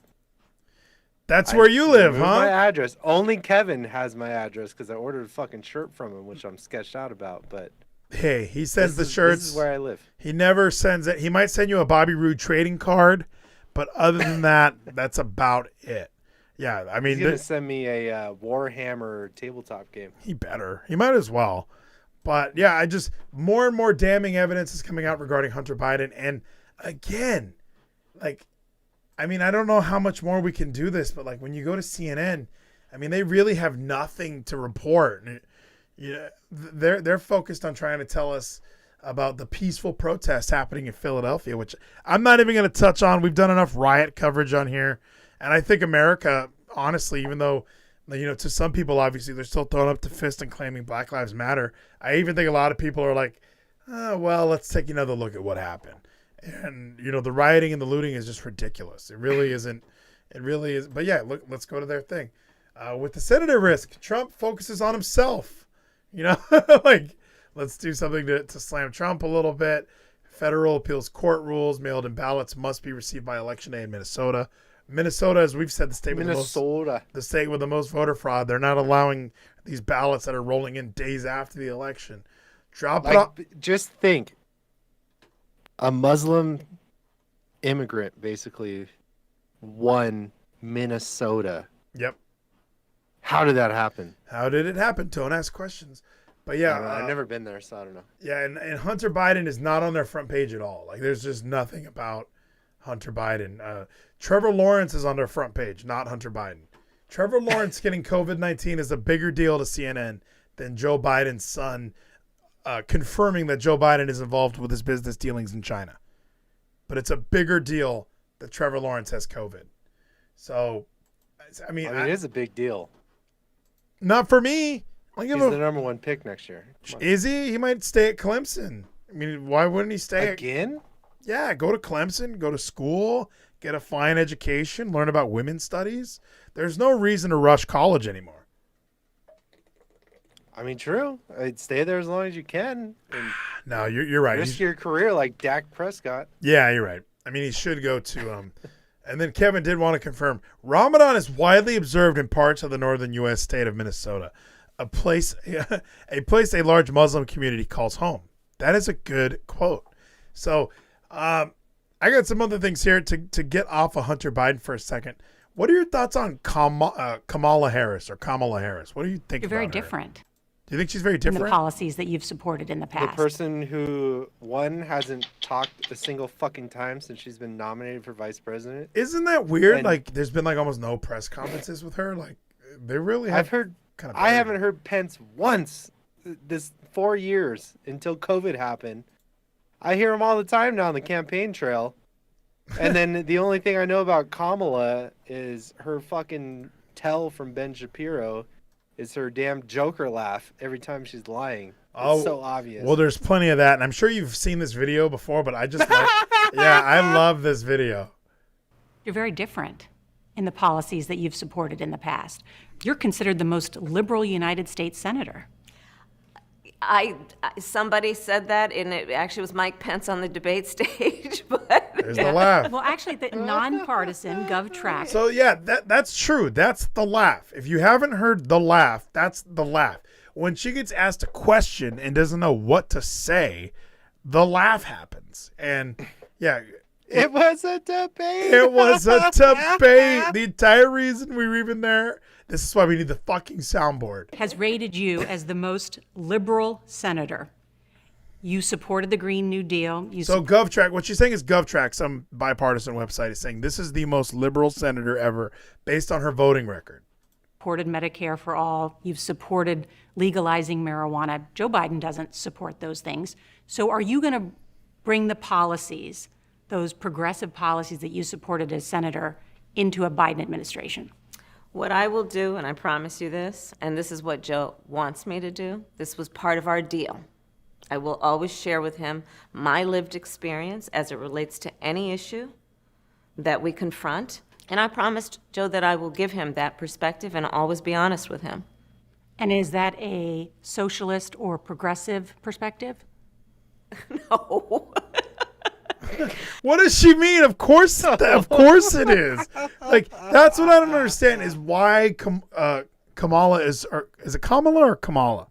I don't know. I don't know why Senator Harris is just so, she just won't do it. She just won't go all in on, yes, I'm the most progressive and most liberal. Why are they still pretending? Because there are moments when I look at Joe Biden and I do kind of go, you know what? I mean, he is very old school. Like, he's trying to appeal like he's like Bill Clinton. You know, he's a Democrat, but he's more free. You know, he's more liberty before anything else. He's more Republican than he wants to admit, but he is on the Democrat side, and that's what they're both trying to convey. But when you look at they're just trying to win. Yeah, votes matter, dude. Like, that's what they're going for. But why is she still pretending that she has a? I mean, I have another bit here about her. You know, the way she feels about abortion.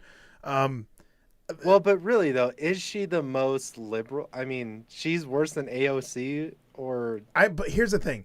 I think Omar. I think Congressman Alexandria Ocasio-Cortez is probably way more radical left than Kamala, but Kamala is in a higher power. So even if AOC or Congresswoman Alexandria Ocasio-Cortez is a 10, Kamala is a 9, but since she is, you know, on a higher up level, her 9 matters way more than that 10. So she is in a lot of ways, I mean, way more prevalent than Congresswoman Alexandria Ocasio-Cortez is. So Kevin, I got to point this out. Kevin had a great point in the chat. He said, Geezy, this is about voting records, not public image. Learn the game. And that's what we get into a little bit here, because GovTrack has said that this is like, look at this voting record. And again, we're voting for policies. We're voting for laws. I don't care that Donald Trump is orange. I don't get that he isn't the most perfect English speaker in the history of the United States. Look what we're watching. No, it is the perspective of a woman who grew up a black child in America. She does this thing where she does sound like she's about to cry. Crying in too. She doesn't know what the answer is, but this is the perspective. So all it takes to be the vice president of the United States is to have a unique perspective. I mean, is that all it really is? Like, hey, Joe Biden, I'm an old white guy. All right. What do I need for my vice president? I need a black woman. Like, that's just what it was. He's just checking a box. He had no interest in what policies, how she votes. And I think that's exactly what.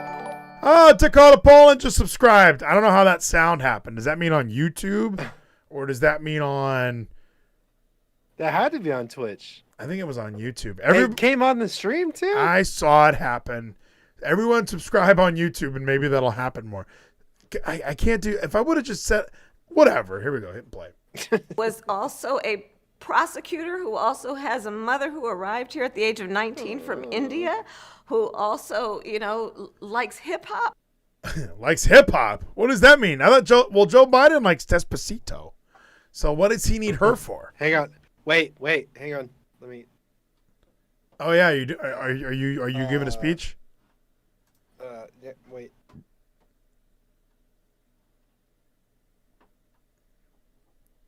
Go ahead. This is you. I'm doing the Joe Biden. Hang on. How do you spell I don't know. Just whatever. Latinos for Biden, everybody.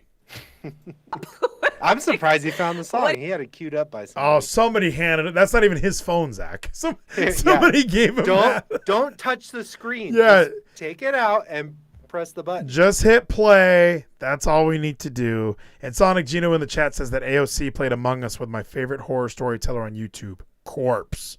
Is Corpse the person that said America deserved a 9/11? Is that Corpse who said that? What do you want to know? Well, I want to give you the opportunity. Also, likes hip hop. Like, what do you want to know? Well, I want to give I want an answer to the you question. the opportunity to address You want this that person because leading the country? at the Republican National Convention, President Trump made the case that Joe Biden is going to be nothing more than a Trojan horse for socialist policies, for the left wing of the Democratic Party. Are you going to push those This is a policies good interview. when you're vice president of the I United am States? not going to be confined to Donald Trump's definition of who I or anybody else is. And I think America has learned that that would be a mistake. So just to button that up, because you have fought for Medicare for all. That's not something that Joe Biden supports. If you become vice president, would you say to a President Biden, you know what, we should really be pushing for Medicare for all, not a public option. That's just not going to do it. That's not my value.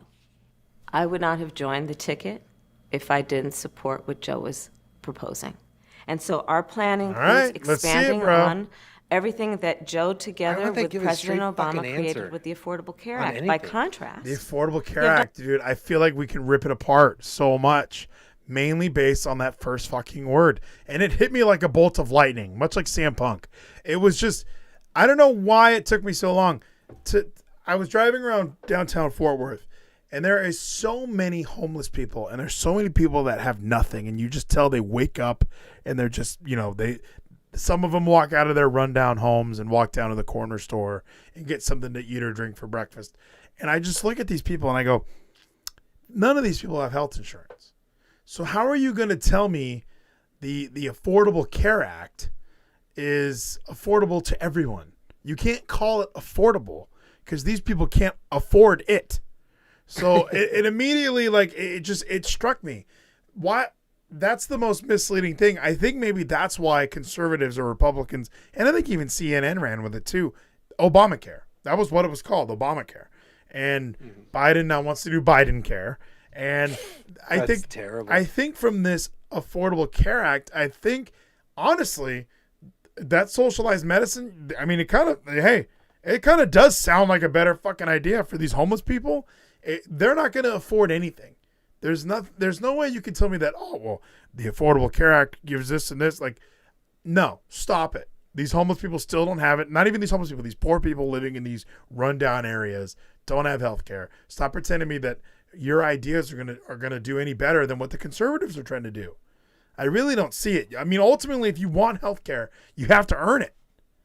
And by them Earn it, damn it. You got to earn it, damn it. And by having this affordable health care, this affordable health care that everybody needs to pay for, I mean, several people who actually need it can't afford it. So what ends up happening is, and what happened with Dan Bongino, he lost his private health insurance because of this Affordable Health Care Act. A lot of people did. So there's a different solution out there, and this ain't it. This ain't it, Chief. Isn't that what all the cool kids are saying? I think so. Bongino, that his whole story on that is great. He's like, most of the time, Biden, you can get away with just lying. But when I have a fucking letter from my insurance company from when you installed this shit saying, hey, you no longer have health insurance, a lot of people get pissed off about that. Because there's verifiable evidence in my email. That second debate really was Trump slam dunk. Now, there's still people out there that exist that are like, well, Trump wouldn't denounce white supremacy because they don't follow the same channels we do. They watch CNN, they watch MSNBC, they follow Congresswoman Alexandria Ocasio-Cortez on Twitter, and that's where they get their news. That's where they get all of their information. Nobody comes in and listens to the red pill shit. Nobody wants to wake up, and that's what I constantly feel like I'm trying to tell people is, like, whenever we talk about wokeism in America, and everybody thinks that wokeism means you understand the patriarchy and white supremacy, I think wokeism is when you finally wake up and realize that you've been fed a cereal bowl full of lies your entire life. And look, Kevin in the chat, let people trust the mail. 100 fucking %. Someone said this a couple weeks ago, and I think it was great. Take all the money out of your bank account. So if you're me, take $1,000 out of your bank account, put it in an envelope, put a stamp on it, and see if it comes back to you. And if you trust the mail, you would do that. But nobody's gonna do that. You got $1,000 in your bank account? It's payday in a few hours. I think I have 1,000. It's payday. It's coming up. I guess honestly, if we were talking like right now before the paycheck hits, we're not looking good. We are not looking good. So, but honestly, it's all Twitch's fault. Dude, the Twitch money is gone.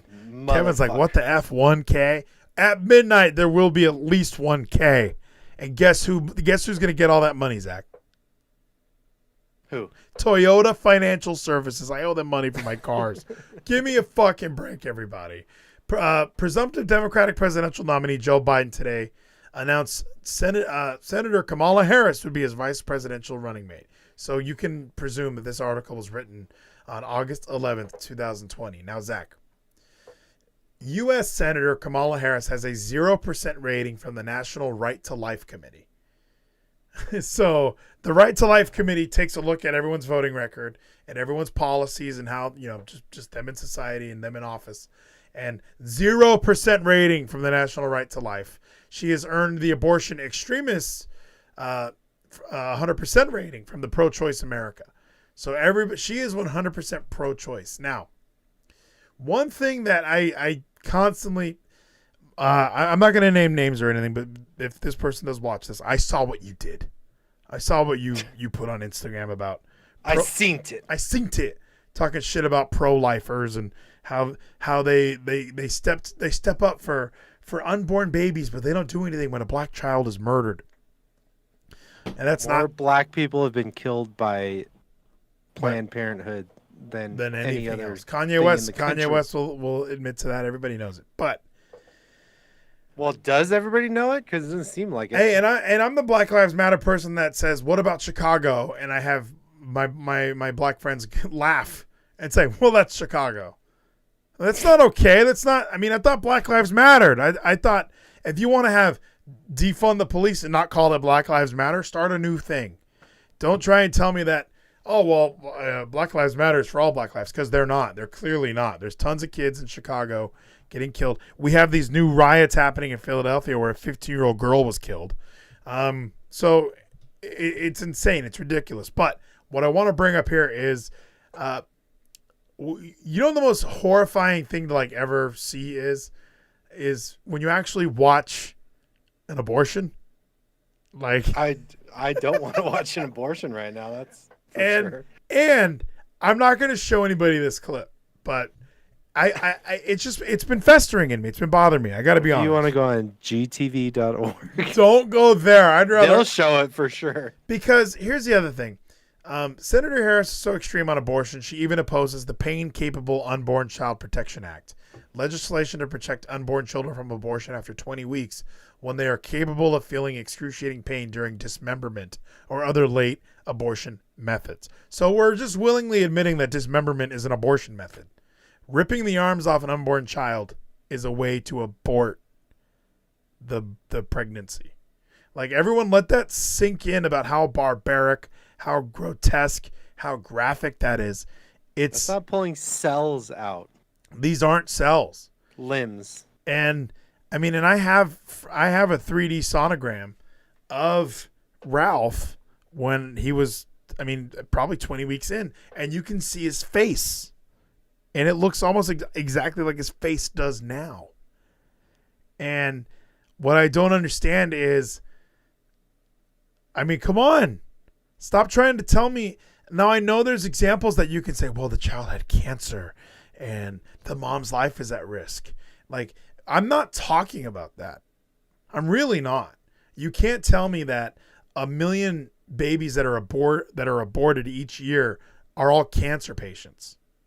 You can't do that. There has to be some statistics. I'm pretty sure it's a very low percentage. But I would also like to point out, abortion, although it is killing children, why do my tax dollars go to this? Why do $500 million federal dollars every year go to Planned Parenthood? And why does Planned Parenthood then get to do black market baby organ sales to take parts of unborn babies and sell them? What are we doing? Holy shit. Do you want to... Give me the Let numbers. me just read. This is just the money. This is the 2018-2019 fiscal year for Planned Parenthood income breakdown. Non-government clinic income, $369 million. $369 million. That's the small number. What do we got for the next Planned Parenthood donations revenue, $591 million. And you know what? If $591 million is being donated to the donation. Oh, who do I want to give my money? Like, I have extra money. Who do I want to give it to? Planned Parenthood. Planned Parenthood, baby murder. Like, I just don't get it. That's still not the biggest number. Oh no, what's the biggest one? Government grants and reimbursements, $616 million. These guys are writing off shit. We had to buy a new forceps to pull the baby out. We got to write that off. Dude, total profit, $110 million. That's why they're not going anywhere. Total income, $1.63 billion. That's why they're not going anywhere. Planned Parenthood is $1 billion industry company, dude. That's what we're saying is we're profiting off of murdering babies. And why are the taxpayers paying for it? Why are they able to write shit off? How come churches can't be open?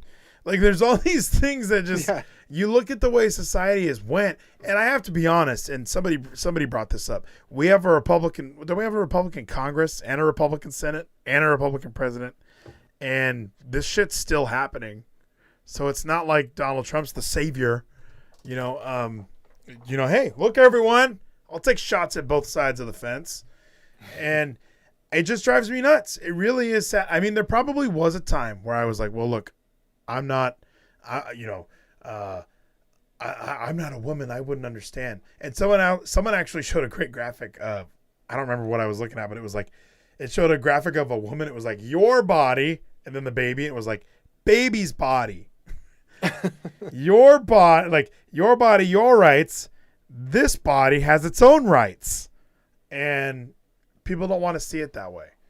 And I don't know why that became such a political thing where it's like Democrats are for abortion and Republicans are not. It almost seems like it should just be a humanity thing of like, because I can't understand why Democrats can vote for Kamala and for Joe Biden and not think of that. And well, it's not a huge issue. And after the debate, I mean, I even had my reservations about like, I had my moment. I have my moments every once in a while where I'll turn liberal for a couple of minutes. And I was just saying minutes, a couple of minutes. And I was like, wow, Trump didn't really do well in that debate. Biden just seems like a safe vanilla choice. And then you kind of, you take a breath and you're like, that abortion thing is terrible though. and my buddy who lives out here in Texas, he's a simple guy. And one of the things he said to me, it's like he votes for whoever's pro-life, and it's that simple. And that's not a bad thing. And it's almost a relaxing way to look at politics where it's like, why do we even spend time talking about taxes? Why do we care about foreign affairs, foreign policies, when it's like, dude, you guys are killing babies. I have no reason to talk to you. There's no reason to even argue politics with the side that thinks it's okay to abort babies. And a lot of my friends, a lot of my black friends admit like most Planned Parenthoods are in black neighborhoods because there is a targeted genocide against black children. But if you keep voting for Joe Biden and Kamala Harris, you're voting for those Planned Parenthoods to remain open. You're okay with that. How many abortions do you think happen every year in the U.S.? 1 million. It's 1 million. It's almost 2 million. What? 1.6 million abortions performed in the U.S. each year. Does it say Does it from say how Fox many are News cancer fact- patients? 91% are performed during the first trimester, 9% in the second trimester, and only about 100 are performed in the third trimester. So those have to be health reasons.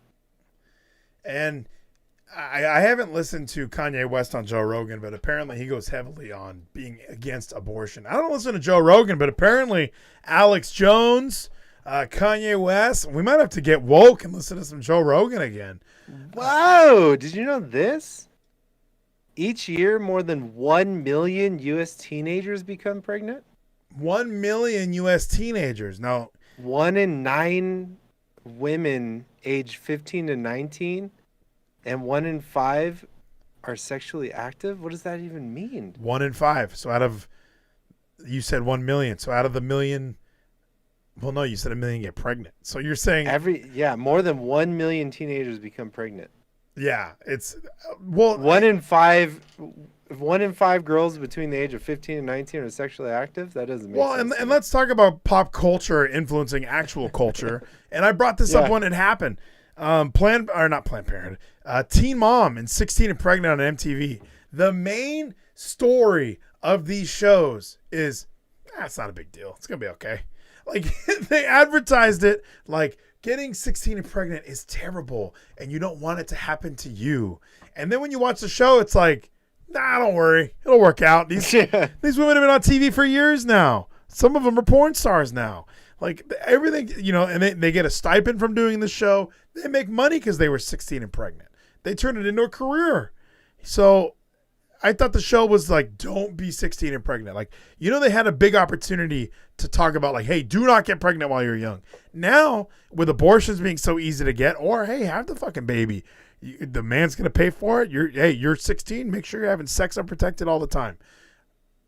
We are sending the wrong signals to America. And I don't hate to be everyone's dad right now, but we need to take a little bit of fucking responsibility and do a little bit of cleaning up, because it's insane that this is like the argument that has to be made. Like, well, hold on, maybe abortion's bad. Yeah, Kevin says in the chat, "Don't be 16 and pregnant" is a way better title. Like if that was the name of the show, it would have been great. They only needed to show that one girl, Gary. I don't remember her name, but Gary, like the really overweight guy, and he just wanted to play video games and buy guns and shit. They needed to do that. Just show with them. They were a terrible couple. They need to just do that. So if we can make things a little happier for 1 second before we go, Zach. Socialist darling, Congresswoman Alexandria Ocasio-Cortez, did a photo shoot for Vanity Fair. Now, AOC preaches socialism and, equality for all. Like, why not? That's not a terrible idea, right? Giving everybody an equal playing field, equal money, just, everything's on the same thing. Now, if you're doing a photo shoot and you had several outfits, how much money, like you're doing 5 different outfits, how much money do you think all of your new outfits would cost altogether? I think this is a setup, because if I was doing a photo shoot, it'd probably be like $14,000 a suit. She has a $14,000 photo shoot. This is one of the people. She has a $14,000 photo shoot where she's wearing her pantsuits. And my favorite part of this article that was on the Daily Wire was Ocasio-Cortez is best known for authoring the radical Green New Deal, which has an estimated price tag of up to $93 trillion over the course of a decade. And the plan is certain to dramatically spike taxes. And whose money is that? Oh, that's mine. That's if you own a home. That's so you just your money, and that's my money. And you just bought that home, right? Well, hopefully it's up to the standards of the Green New Deal. The plan would tally. It's got solar, so it should. Well, is it built on the right? What is all? Because she tried to get me to read the Green New Deal. She posted it online and was like, "This is the plan." And it was very, very hard to read. The plan would tally between $51 trillion and $93 trillion over 10 years. The price tag, it could be $6,500,000 per household. What? 65,000 is that you just said? 650,000. Sorry. There are many people. What? There are many people saying we can't have tuition-free public colleges because there's no money. AOC says, when these motherfuckers are only paying $750 a year in taxes. Trump, who is currently under audit by the IRS, said he prepaid millions and millions in taxes, which he probably did. I don't care, and I don't know. And again, we talked about this. Trump is a guy, sure. He also has several businesses where if he buys a new suit, well, it's part of my image. I wear this suit, damn it. So you write it off. I got a new car, write it off. All that shit gets written off. He can even put on his taxes that he didn't make any money that year. I mean, I bought some food. Like, you know, what's he going to say? Like, everything's probably owned by his companies. Everybody does that. Ask all your billionaire friends. Ask your boy Bernie Sanders with all of his mansions on the East Coast. Let's stop pretending that he's paying the correct amount of taxes. AOC added, it's legitimately hard being a first-generation woman and being working class trying to navigate a professional environment. It continues to take me so long to figure out how to look put together without having a huge designer closet. A huge $14,000. Why does everybody shit on Amy Coney Barrett for being a working mom, but AOC's like, hey, I'm going to make a career here. I can't believe the Girl Scouts had to apologize for being happy. Like, I don't understand what feminism is anymore. Like, we finally get a female, like, in power, and it's swinging all the way back. Dude, it's so strange. Like, I never thought I would live to see the day where I was the biggest feminist in the room. Like, it's just insane. Like, I don't understand. I don't get it. And, you know, I do look at things through that liberal prism sometimes, where it's like, I watch commercials constantly, and I'm, as you know, a former marketing student, and I'm like, oh wow, they got a black person, an Asian person, and a white person all for this one commercial. And you know, they try and appeal to every race in like one commercial. You'll watch, I remember, you know, what's that movie, Beauty and the Beast, the new one with Emma Watson. There's like black people in like 12th century France. They made what's his name gay too. Come on. Yeah, like they make these Come on, man. Come on, man. They make these changes, and I understand it. And I understand that they're trying to be more inclusive. But we finally, here we are. We have a woman. She, like, if Trump really wanted to make people mad, he would have just chose a white guy. But no, he chose a woman, and she's young, and she's got kids, and she's just a different choice than what the patriarchy would select. The evil patriarchy would select. And nobody's happy about it. I mean, the Girl Scouts have to apologize. Her fraternity that she was part of in college, they had to apologize for congratulating her. Like, do not apologize that someone you know is now successful. And I don't know what everyone's so fucking worried about. That she's going to make it harder for you to kill your own unborn babies? My rights as a woman. You have the same rights I have as a man. Don't act like there's an extra one that you need. Go ahead. Well, I don't. I mean, after who was the food company? Was it Goya? Yeah, Goya. I eat those beans all the time now. They were the ones, dude. They proved it. You fucking stand up, you'll get heat for about a week, and then you're fucking fine. Get over it. What has anybody boycotted that's gone out of business since all this shit happened? You know, they tried. Well, Cops. They got rid of Cops. That was Cops. They're out of business. That was the only thing that's really annoying. Well, the show Cops. They got rid of my show. It'll come back. It'll be back. I think Pluto TV still has the Cops channel, which, you know, that's still. Ooh, Paw Patrol. That's needed. They went after Paw Patrol hard, and I was like, "Fuck you guys for trying to get rid of Chase." Like, it's insane. Now they're trying to get rid of Woody because Disney released that Halloween. They released that Halloween Toy Story short on Disney Plus, and people are upset that Woody's included because Woody is. Oh, because he wears a fucking badge. He's a symbol of white supremacy. He's a white man. He's in charge. He's Woody. Woody, you know. And Buzz isn't? He's an alien, though, isn't he? Rapper Lil Wayne set the internet on fire Thursday night when he announced that he had a meeting with President Donald Trump, and he praised Donald Trump for his work on criminal justice reform and the administration's Platinum Plan, which is intended to bolster Black Americans' prosperity. Wheezy said, "Just had a great." Just sounded like a song. Wheezy said, "Wheezy said, I'm getting ready. I'm going to do it. Just had a great meeting with President Donald Trump." Wheezy, whose real name is Dwayne Michael Carter Jr., captioned a photo of the pair together. Besides what he's done, oh, he does that other voice too. Besides what he's done for criminal reform. Can't do it. That's more like Stephen A. Smith. And he's done criminal reform. Kobe Bryant. The Platinum Plan is going to give the community real ownership. He listened to what we had to say and assured he will and can get it done. President Trump retweeted this post from his account. And it is kind of funny. Like, I mean, Wheezy endorses me. I'm putting that shit straight up. So hard. But you know what my favorite part of this tweet is these guys probably had the best fucking time. Like, oh yeah. I just look at these guys like Lil Wayne and Donald Trump. Like, Donald Trump has a legit smile on his face. This isn't a gimmick. Like, he's so happy that him and Lil Wayne got to work together. They got to hang out. I imagine McDonald's was shared. Like, this looks like a great fucking time. Like, well, we all know Trump doesn't drink, but has he ever had any comments about smoking weed? Dude, he might. Or promethazine, or what else is weed? We know that Kamala lied about smoking weed, which is kind of interesting. Like, how can it be more endearing? I smoke weed too. I used to smoke doobies in college. Like, okay. Aren't you? I'm in the other party and I want to legalize weed. Everybody does. Why would you not support that? I'm such on a legalize. I'm on the libertarian side of this. I think where in the Constitution does it say I can't smoke meth? I'm almost on that. I'm almost on that train. Let's just end the fucking drug war. It's so stupid. If you're stupid enough to throw your life away to heroin, that shouldn't be against the law. It's just you did that. You got to live with it. You can have your free health care that I'm giving you. And hopefully they can keep you alive. However, I got a feeling these doctors that you're going to have access to under our new Affordable Health Care Act, you're probably not going to, it's not going to go super well.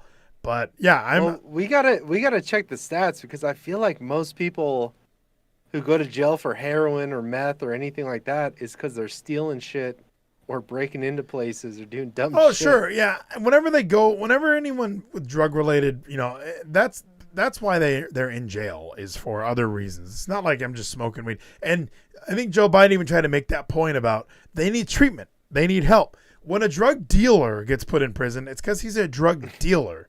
Like, it's illegal to do that. Running a business. It's not that he's smoking the weed. It's that he's selling the weed. He's got bricks of it that he's driving across state lines. And if he's good at his job, he's not doing any of it. Yeah. You don't get high on your own supply. You got to get it from a different person. And the same year, Wayne criticized Black Lives Matter activists. What is it? What do you mean? He said when asked about an activist group, later adding, that just sounds weird. I don't know that you put a name on it. It's not a name. It's whatever. It's somebody got shot by a police officer for a fucked up reason. I'm a young, black, rich mother effer. If that don't let you know that America understands Black Lives Matter these days, I don't know what is. The man white, he filming me. I'm black. I don't know what you mean. Don't come at me with that dumb shit. And that's somebody who's made it, and he understands. Like, look, the skin color. He doesn't want to be 20 Cent. Yeah, the skin color is what it is. I'm a black. Remember Carlton?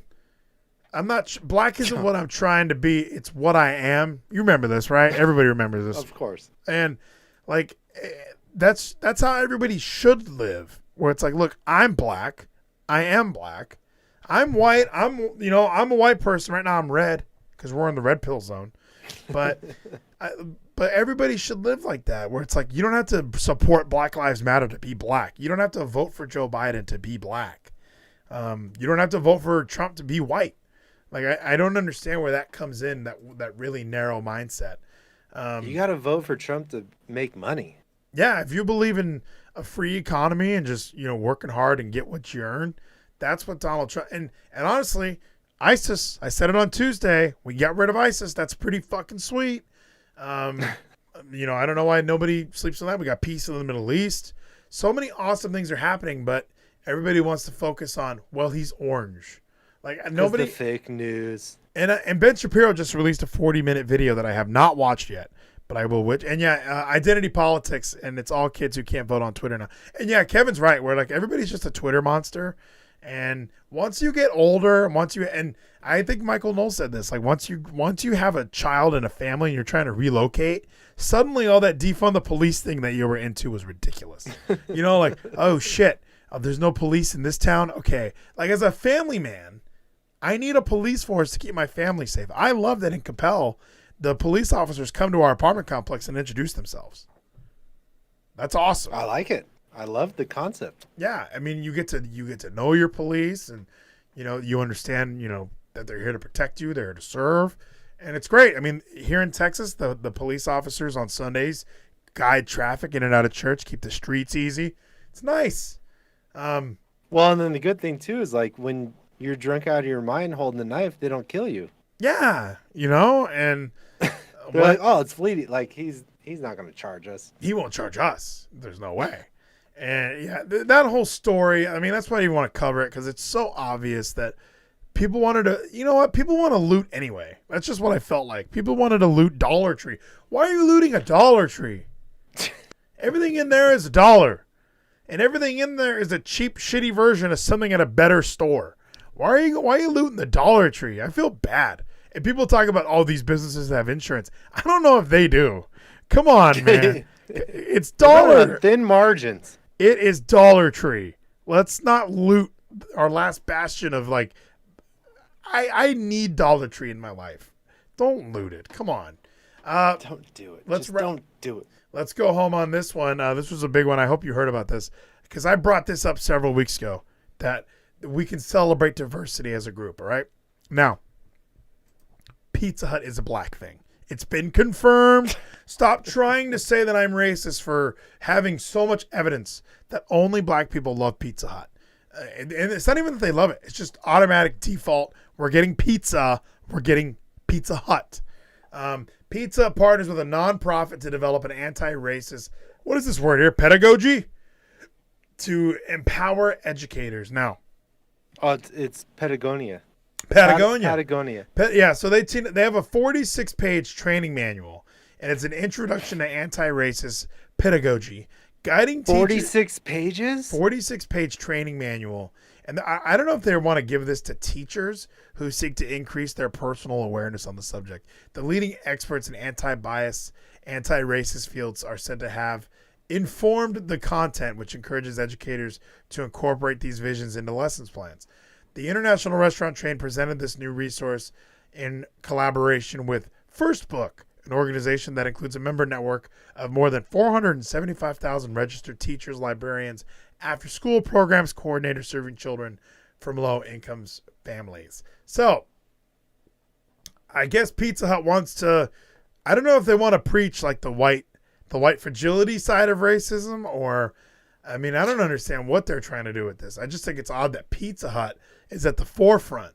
But I brought it up. Pizza Hut is for black people. That's just what I'm saying. Many former Confederate soldiers, Ku Klux Klan members, and other extremists joined local police forces, it says. Acting under their new policing powers, Southern police were allowed to legally discriminate against and harm formerly enslaved and freed black citizens. As a result of these historical events, the black community's mistrust of police quickly became deeply rooted in American society. Now, I love when everyone talks in metaphors. Like, everyone constantly talks about deeply rooted. Like, this is a tree, and we're never going to be able to pull these roots up because it's not like it's all a metaphor. So when you phrase it that way, that they're rooted in there, and we need to get rid of that tree and plant a new tree. You gotta rip it out. Rip the tree out, and rip it out. Damn it. And that's what I don't understand, and I would like to.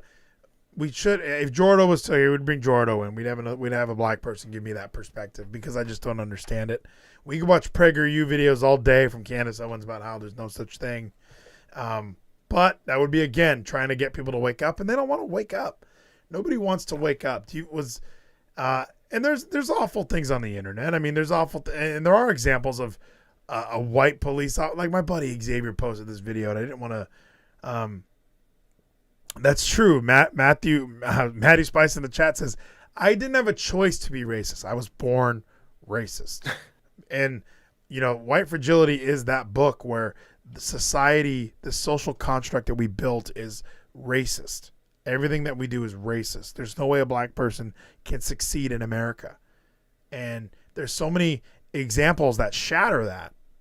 But for some reason, we're still in this society where I have to pretend that I was part of the racist culture that was developed.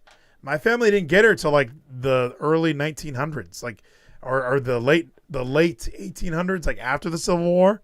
So why am I suddenly? I wasn't even here for any of that. But it's me because I'm white. Is that how it works? Well, let me just. We're wrapping up, right? Sure. So we're going Vermintide 2 after this, and I got to get set up, but I want to just drop this bomb on you. We're complaining about how fucking racist this country is directly after we had a black president. A black who president. didn't do shit for black people. A black president who, I mean, honestly, and that's a good point. Like, what did he actually do for black Americans? Because, I mean, there's not much of a list. Like, if he was this great savior to black people, he should have solved all of these racist issues in the 8 years he was in the White House. Joe. Yeah, and well, I was the vice president, not the president. I love that he said and that. we had a Republican Congress, which is fucking false. Well, yeah, pisses me off. He had 2 years of Democratic Congress. Damn it, I didn't mean for that to happen. So, but They had a super majority. I didn't even know what that was. I would like to say, But they had it. Shapiro did make this video, and it's 40 minutes. I'm not going to watch it, but I will watch it later. But he goes through recapping President Trump's first term accomplishments, and there's plenty of them. Domestic policy and the economy, how great the economy has been, creating jobs, tax cuts, judicial appointments. He's had 3. That's a lot for one presidential term, is appointing. And then the Kavanaugh hearings were just like, come on. They really were just dragging this guy's name through the mud to do it. They had no reason to. Pro-life policy is the most pro-life president I think we've had. And he's pro-gay marriage too. So he understands. Hey, hashtag love is love.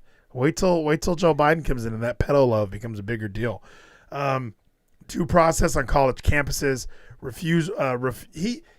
Refusal to seize power during coronavirus. Isn't that the biggest, that's the biggest one to me, is everyone. They bitch about him not doing anything, but then if he would have done something, they would have called him a fucking fascist. He would have been a fascist if he took over this country. If he was Gavin Newsom, telling people how many people could eat at their house.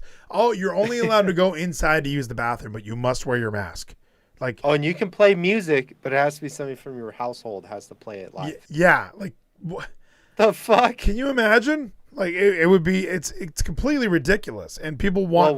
Well, first of all, whose fucking Thanksgiving slapped so hard they got live music at Thanksgiving? Probably Gavin Newsom's. That's probably what it is. He's probably sitting around like, fuck. I got this awesome cabin, and we were gonna blow it out this year.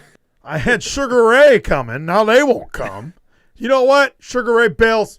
No live music. Come on. Yeah, I don't get that at all. And yeah, Come on, man. And fuck Nate Glass for getting rid of my Twitch for tonight. Fuck that guy. So you're hopping over to Twitch? That's where you're rolling? I'm going to, first I'm going to the bathroom, then I'm going to Twitch, and then I'm making a drink. And then the loading screen will come off, and we'll be playing fucking Vermintide because Kevin has made me a madman about this fucking game. You're obsessed. It is kind of weird how much you like Vermintide. And the name is good. What is the name? Does it mean anything else? It's Warhammer Vermintide 2. No, but what does Vermintide mean? Because now let me. You're killing rats, so I'm assuming you're killing the vermin. Okay, so it does play because I hear the vermin part, and I'm like, why the fuck are we talking about Vermintide? It just sounds like a wave of rats. The Vermintide. It is. That's exactly what it is. It makes total sense now. I appreciate it. So what we're gonna do is ride off into the sunset. I want to thank everyone for coming in and hanging out for this YouTube exclusive edition of Vleeties. Kind of liked it here. I know you taught me, Kevin. I gotta keep going. But I liked it on YouTube. Got to be honest. We'll see how they liked when I played the clip of 60 Minutes, how I played the Bobby Roode stuff. We'll see how all that plays out. But we will be back on Twitch as soon as my Twitch account is up. Now, I didn't even realize this until today. I am going to Arizona next week. I'm going on a business trip. So I don't know how that will affect my streaming as far as I have the laptop and the USB microphone. So I can do that. I can do it from the hotel room. I should be in my room every night by 7. I just don't even know. So follow me on Twitter at Vleeties for that. Get in the Discord. Wednesday I will be here for sure for the whole effing show, always. Taking my stuff for that. So we're going to have a good time there. But yeah, just keep an eye on the Twitter. I'm bringing everything with me. I should be streaming no problem. Zach, it might affect how we talk because I'm not sure how I'm going to make that work without my mixer or anything else. So I'll just bring all this shit with me. I'll bring the entire studio. We're bringing it with me. So any parting words, Zach? Did we do it? I think we did it. We fucking did it, man. There's so much shit going on, but we covered all the important shit. I think we crushed it. 8 ways to Sunday. Everyone have a good rest of your night. Vermintide on What's Geezy's Twitch channel in just a minute here. I'm going to ride off into the sunset. I'm going to grab me real quick, Big Brother. I'm hopping off if you're fucking talking about Big Brother. Big Brother. Oh, my goodness. You have a good night, Zach. I'll talk to you soon. I will see you guys. So, real quick before I go, it's imperative that we just talk about Big Brother for just a second. Because now, Maddie Spice, you did spoil it for me. I will admit that you spoiled it for me. You broke my heart. I was really upset. I was really like, why would he even do that to me? But I get inside, right? My wife goes, one of the guys spoiled it for me. I was pretty pissed off. And she goes, who did he say won? And I said, Cody. And he goes, you might want to watch it. And I was like, what? And she goes, I'm not going to say that he won, but, Cody didn't win. And I was like, what? So I thought Maddie was fucking with me. So I watched the entire episode. I did fast forward through parts of it because I remember, like, they do the whole questioning the final 2 bit where it's like, all right, Enzo, why do you think you should win? Cody, why do you think you should win? And I was just like, okay, come on. It's Enzo and Cody. It's Enzo and Cody. And once, so to me, that was so in my head, Nathan, and in my head, Maddie, I thought Nicole was going to make it to the final 2. And I was like, shit. Like, if Nicole makes it to the final 2, she could win. Mainly because she could just say, look, I'm a former winner. And I still got here somehow. And I think Cody, I don't like that he might have brought this up, but last time he was in that position, he took Derek. He took Derek, one of the best players in Big Brother history. And for some reason, he took Derek with him to the final 2. So I thought Nicole was just his new Derek. A former winner sitting there, obviously has so many things to bring to the final 2. You have to bring Enzo, who sucked at like every competition. He won like 2. Enzo's biggest game move was, I latched onto Cody. I knew he was a bulldozer. I'm going to win because of this guy. And that was all he had. It was the only argument he could put forth because, I mean, that kind of was it. And yeah, Maddie Spice in the chat. Nicole would have won. Dakota says Nicole was the pick to win. And during this whole season, I liked Cody's gameplay. And honestly, I kind of thought Tyler was going to make it a little further. I thought Memphis did really well. I think the way it all shook out, Christmas, I don't know how she made it to the final 4. But Cody's gameplay was just flawless throughout the entire season. And it was all-stars. So you needed to expect some bigger moves from some of these other players. Cody didn't make it to the block. He was never even on the block. He was never up for eviction. So he did the entire thing perfectly. That's how you're supposed to do it. Nicole was on the block a few times. Enzo, I don't think ever made it on the block until that final minute where Cody had to pick somebody. But got to give it to him, man. I'm glad he won it, and I'm glad Davon won the America's House Guest. I did kind of wonder. I was like, part of me was like, it was Tyler or Davon. Tyler won it 2 years ago. I was wondering, did Tyler win it and they gave it to Davon? I wonder if there was some sort of CBS finagling there, saying, hey, you know what, Tyler won it, but we need to say Davon won it. I loved Davon, I got to be honest. I really liked her this time around. And Dakota voted for Davon. I know other people who voted for Davon. And I like Davon here. I liked her on the challenge. I think it's very cool that she ended up winning that money. She actually is we might be differing on different things, different opinions, but I think she's overall a good person, and she was fun to watch, and she's fun to watch in Jury House as well. So an amazing show, an amazing season. I had a great time watching it, and yeah, Maddie Spice, even though you did ruin it, my wife kind of saved it. But next year, I am closing that chat and not letting you tell me, or I'm just going to have it on the screen and get my Twitch account suspended just so I can watch Big Brother before you have a chance to tell me what happened. So everybody enjoy your weekend. Yeezy's going to be on Twitch in a minute here. I can't join because I don't have Twitch until tomorrow. So everybody, how did I say I was watching? I was watching wrestling and doing the whole effing show. How am I supposed to do all these things at once, Maddie?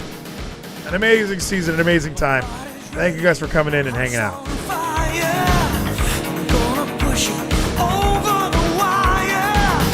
Perfect timing, tight as a drum. You find the battles already won. I'm taking hold of every moment, giving strength by the breath of life. I'm gonna stake my claim. I'll fight to survive.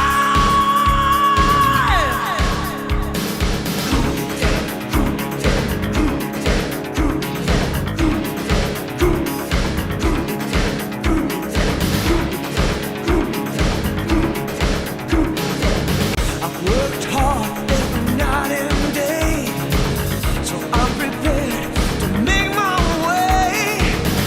Mind and body are a perfect team. Now's my chance to live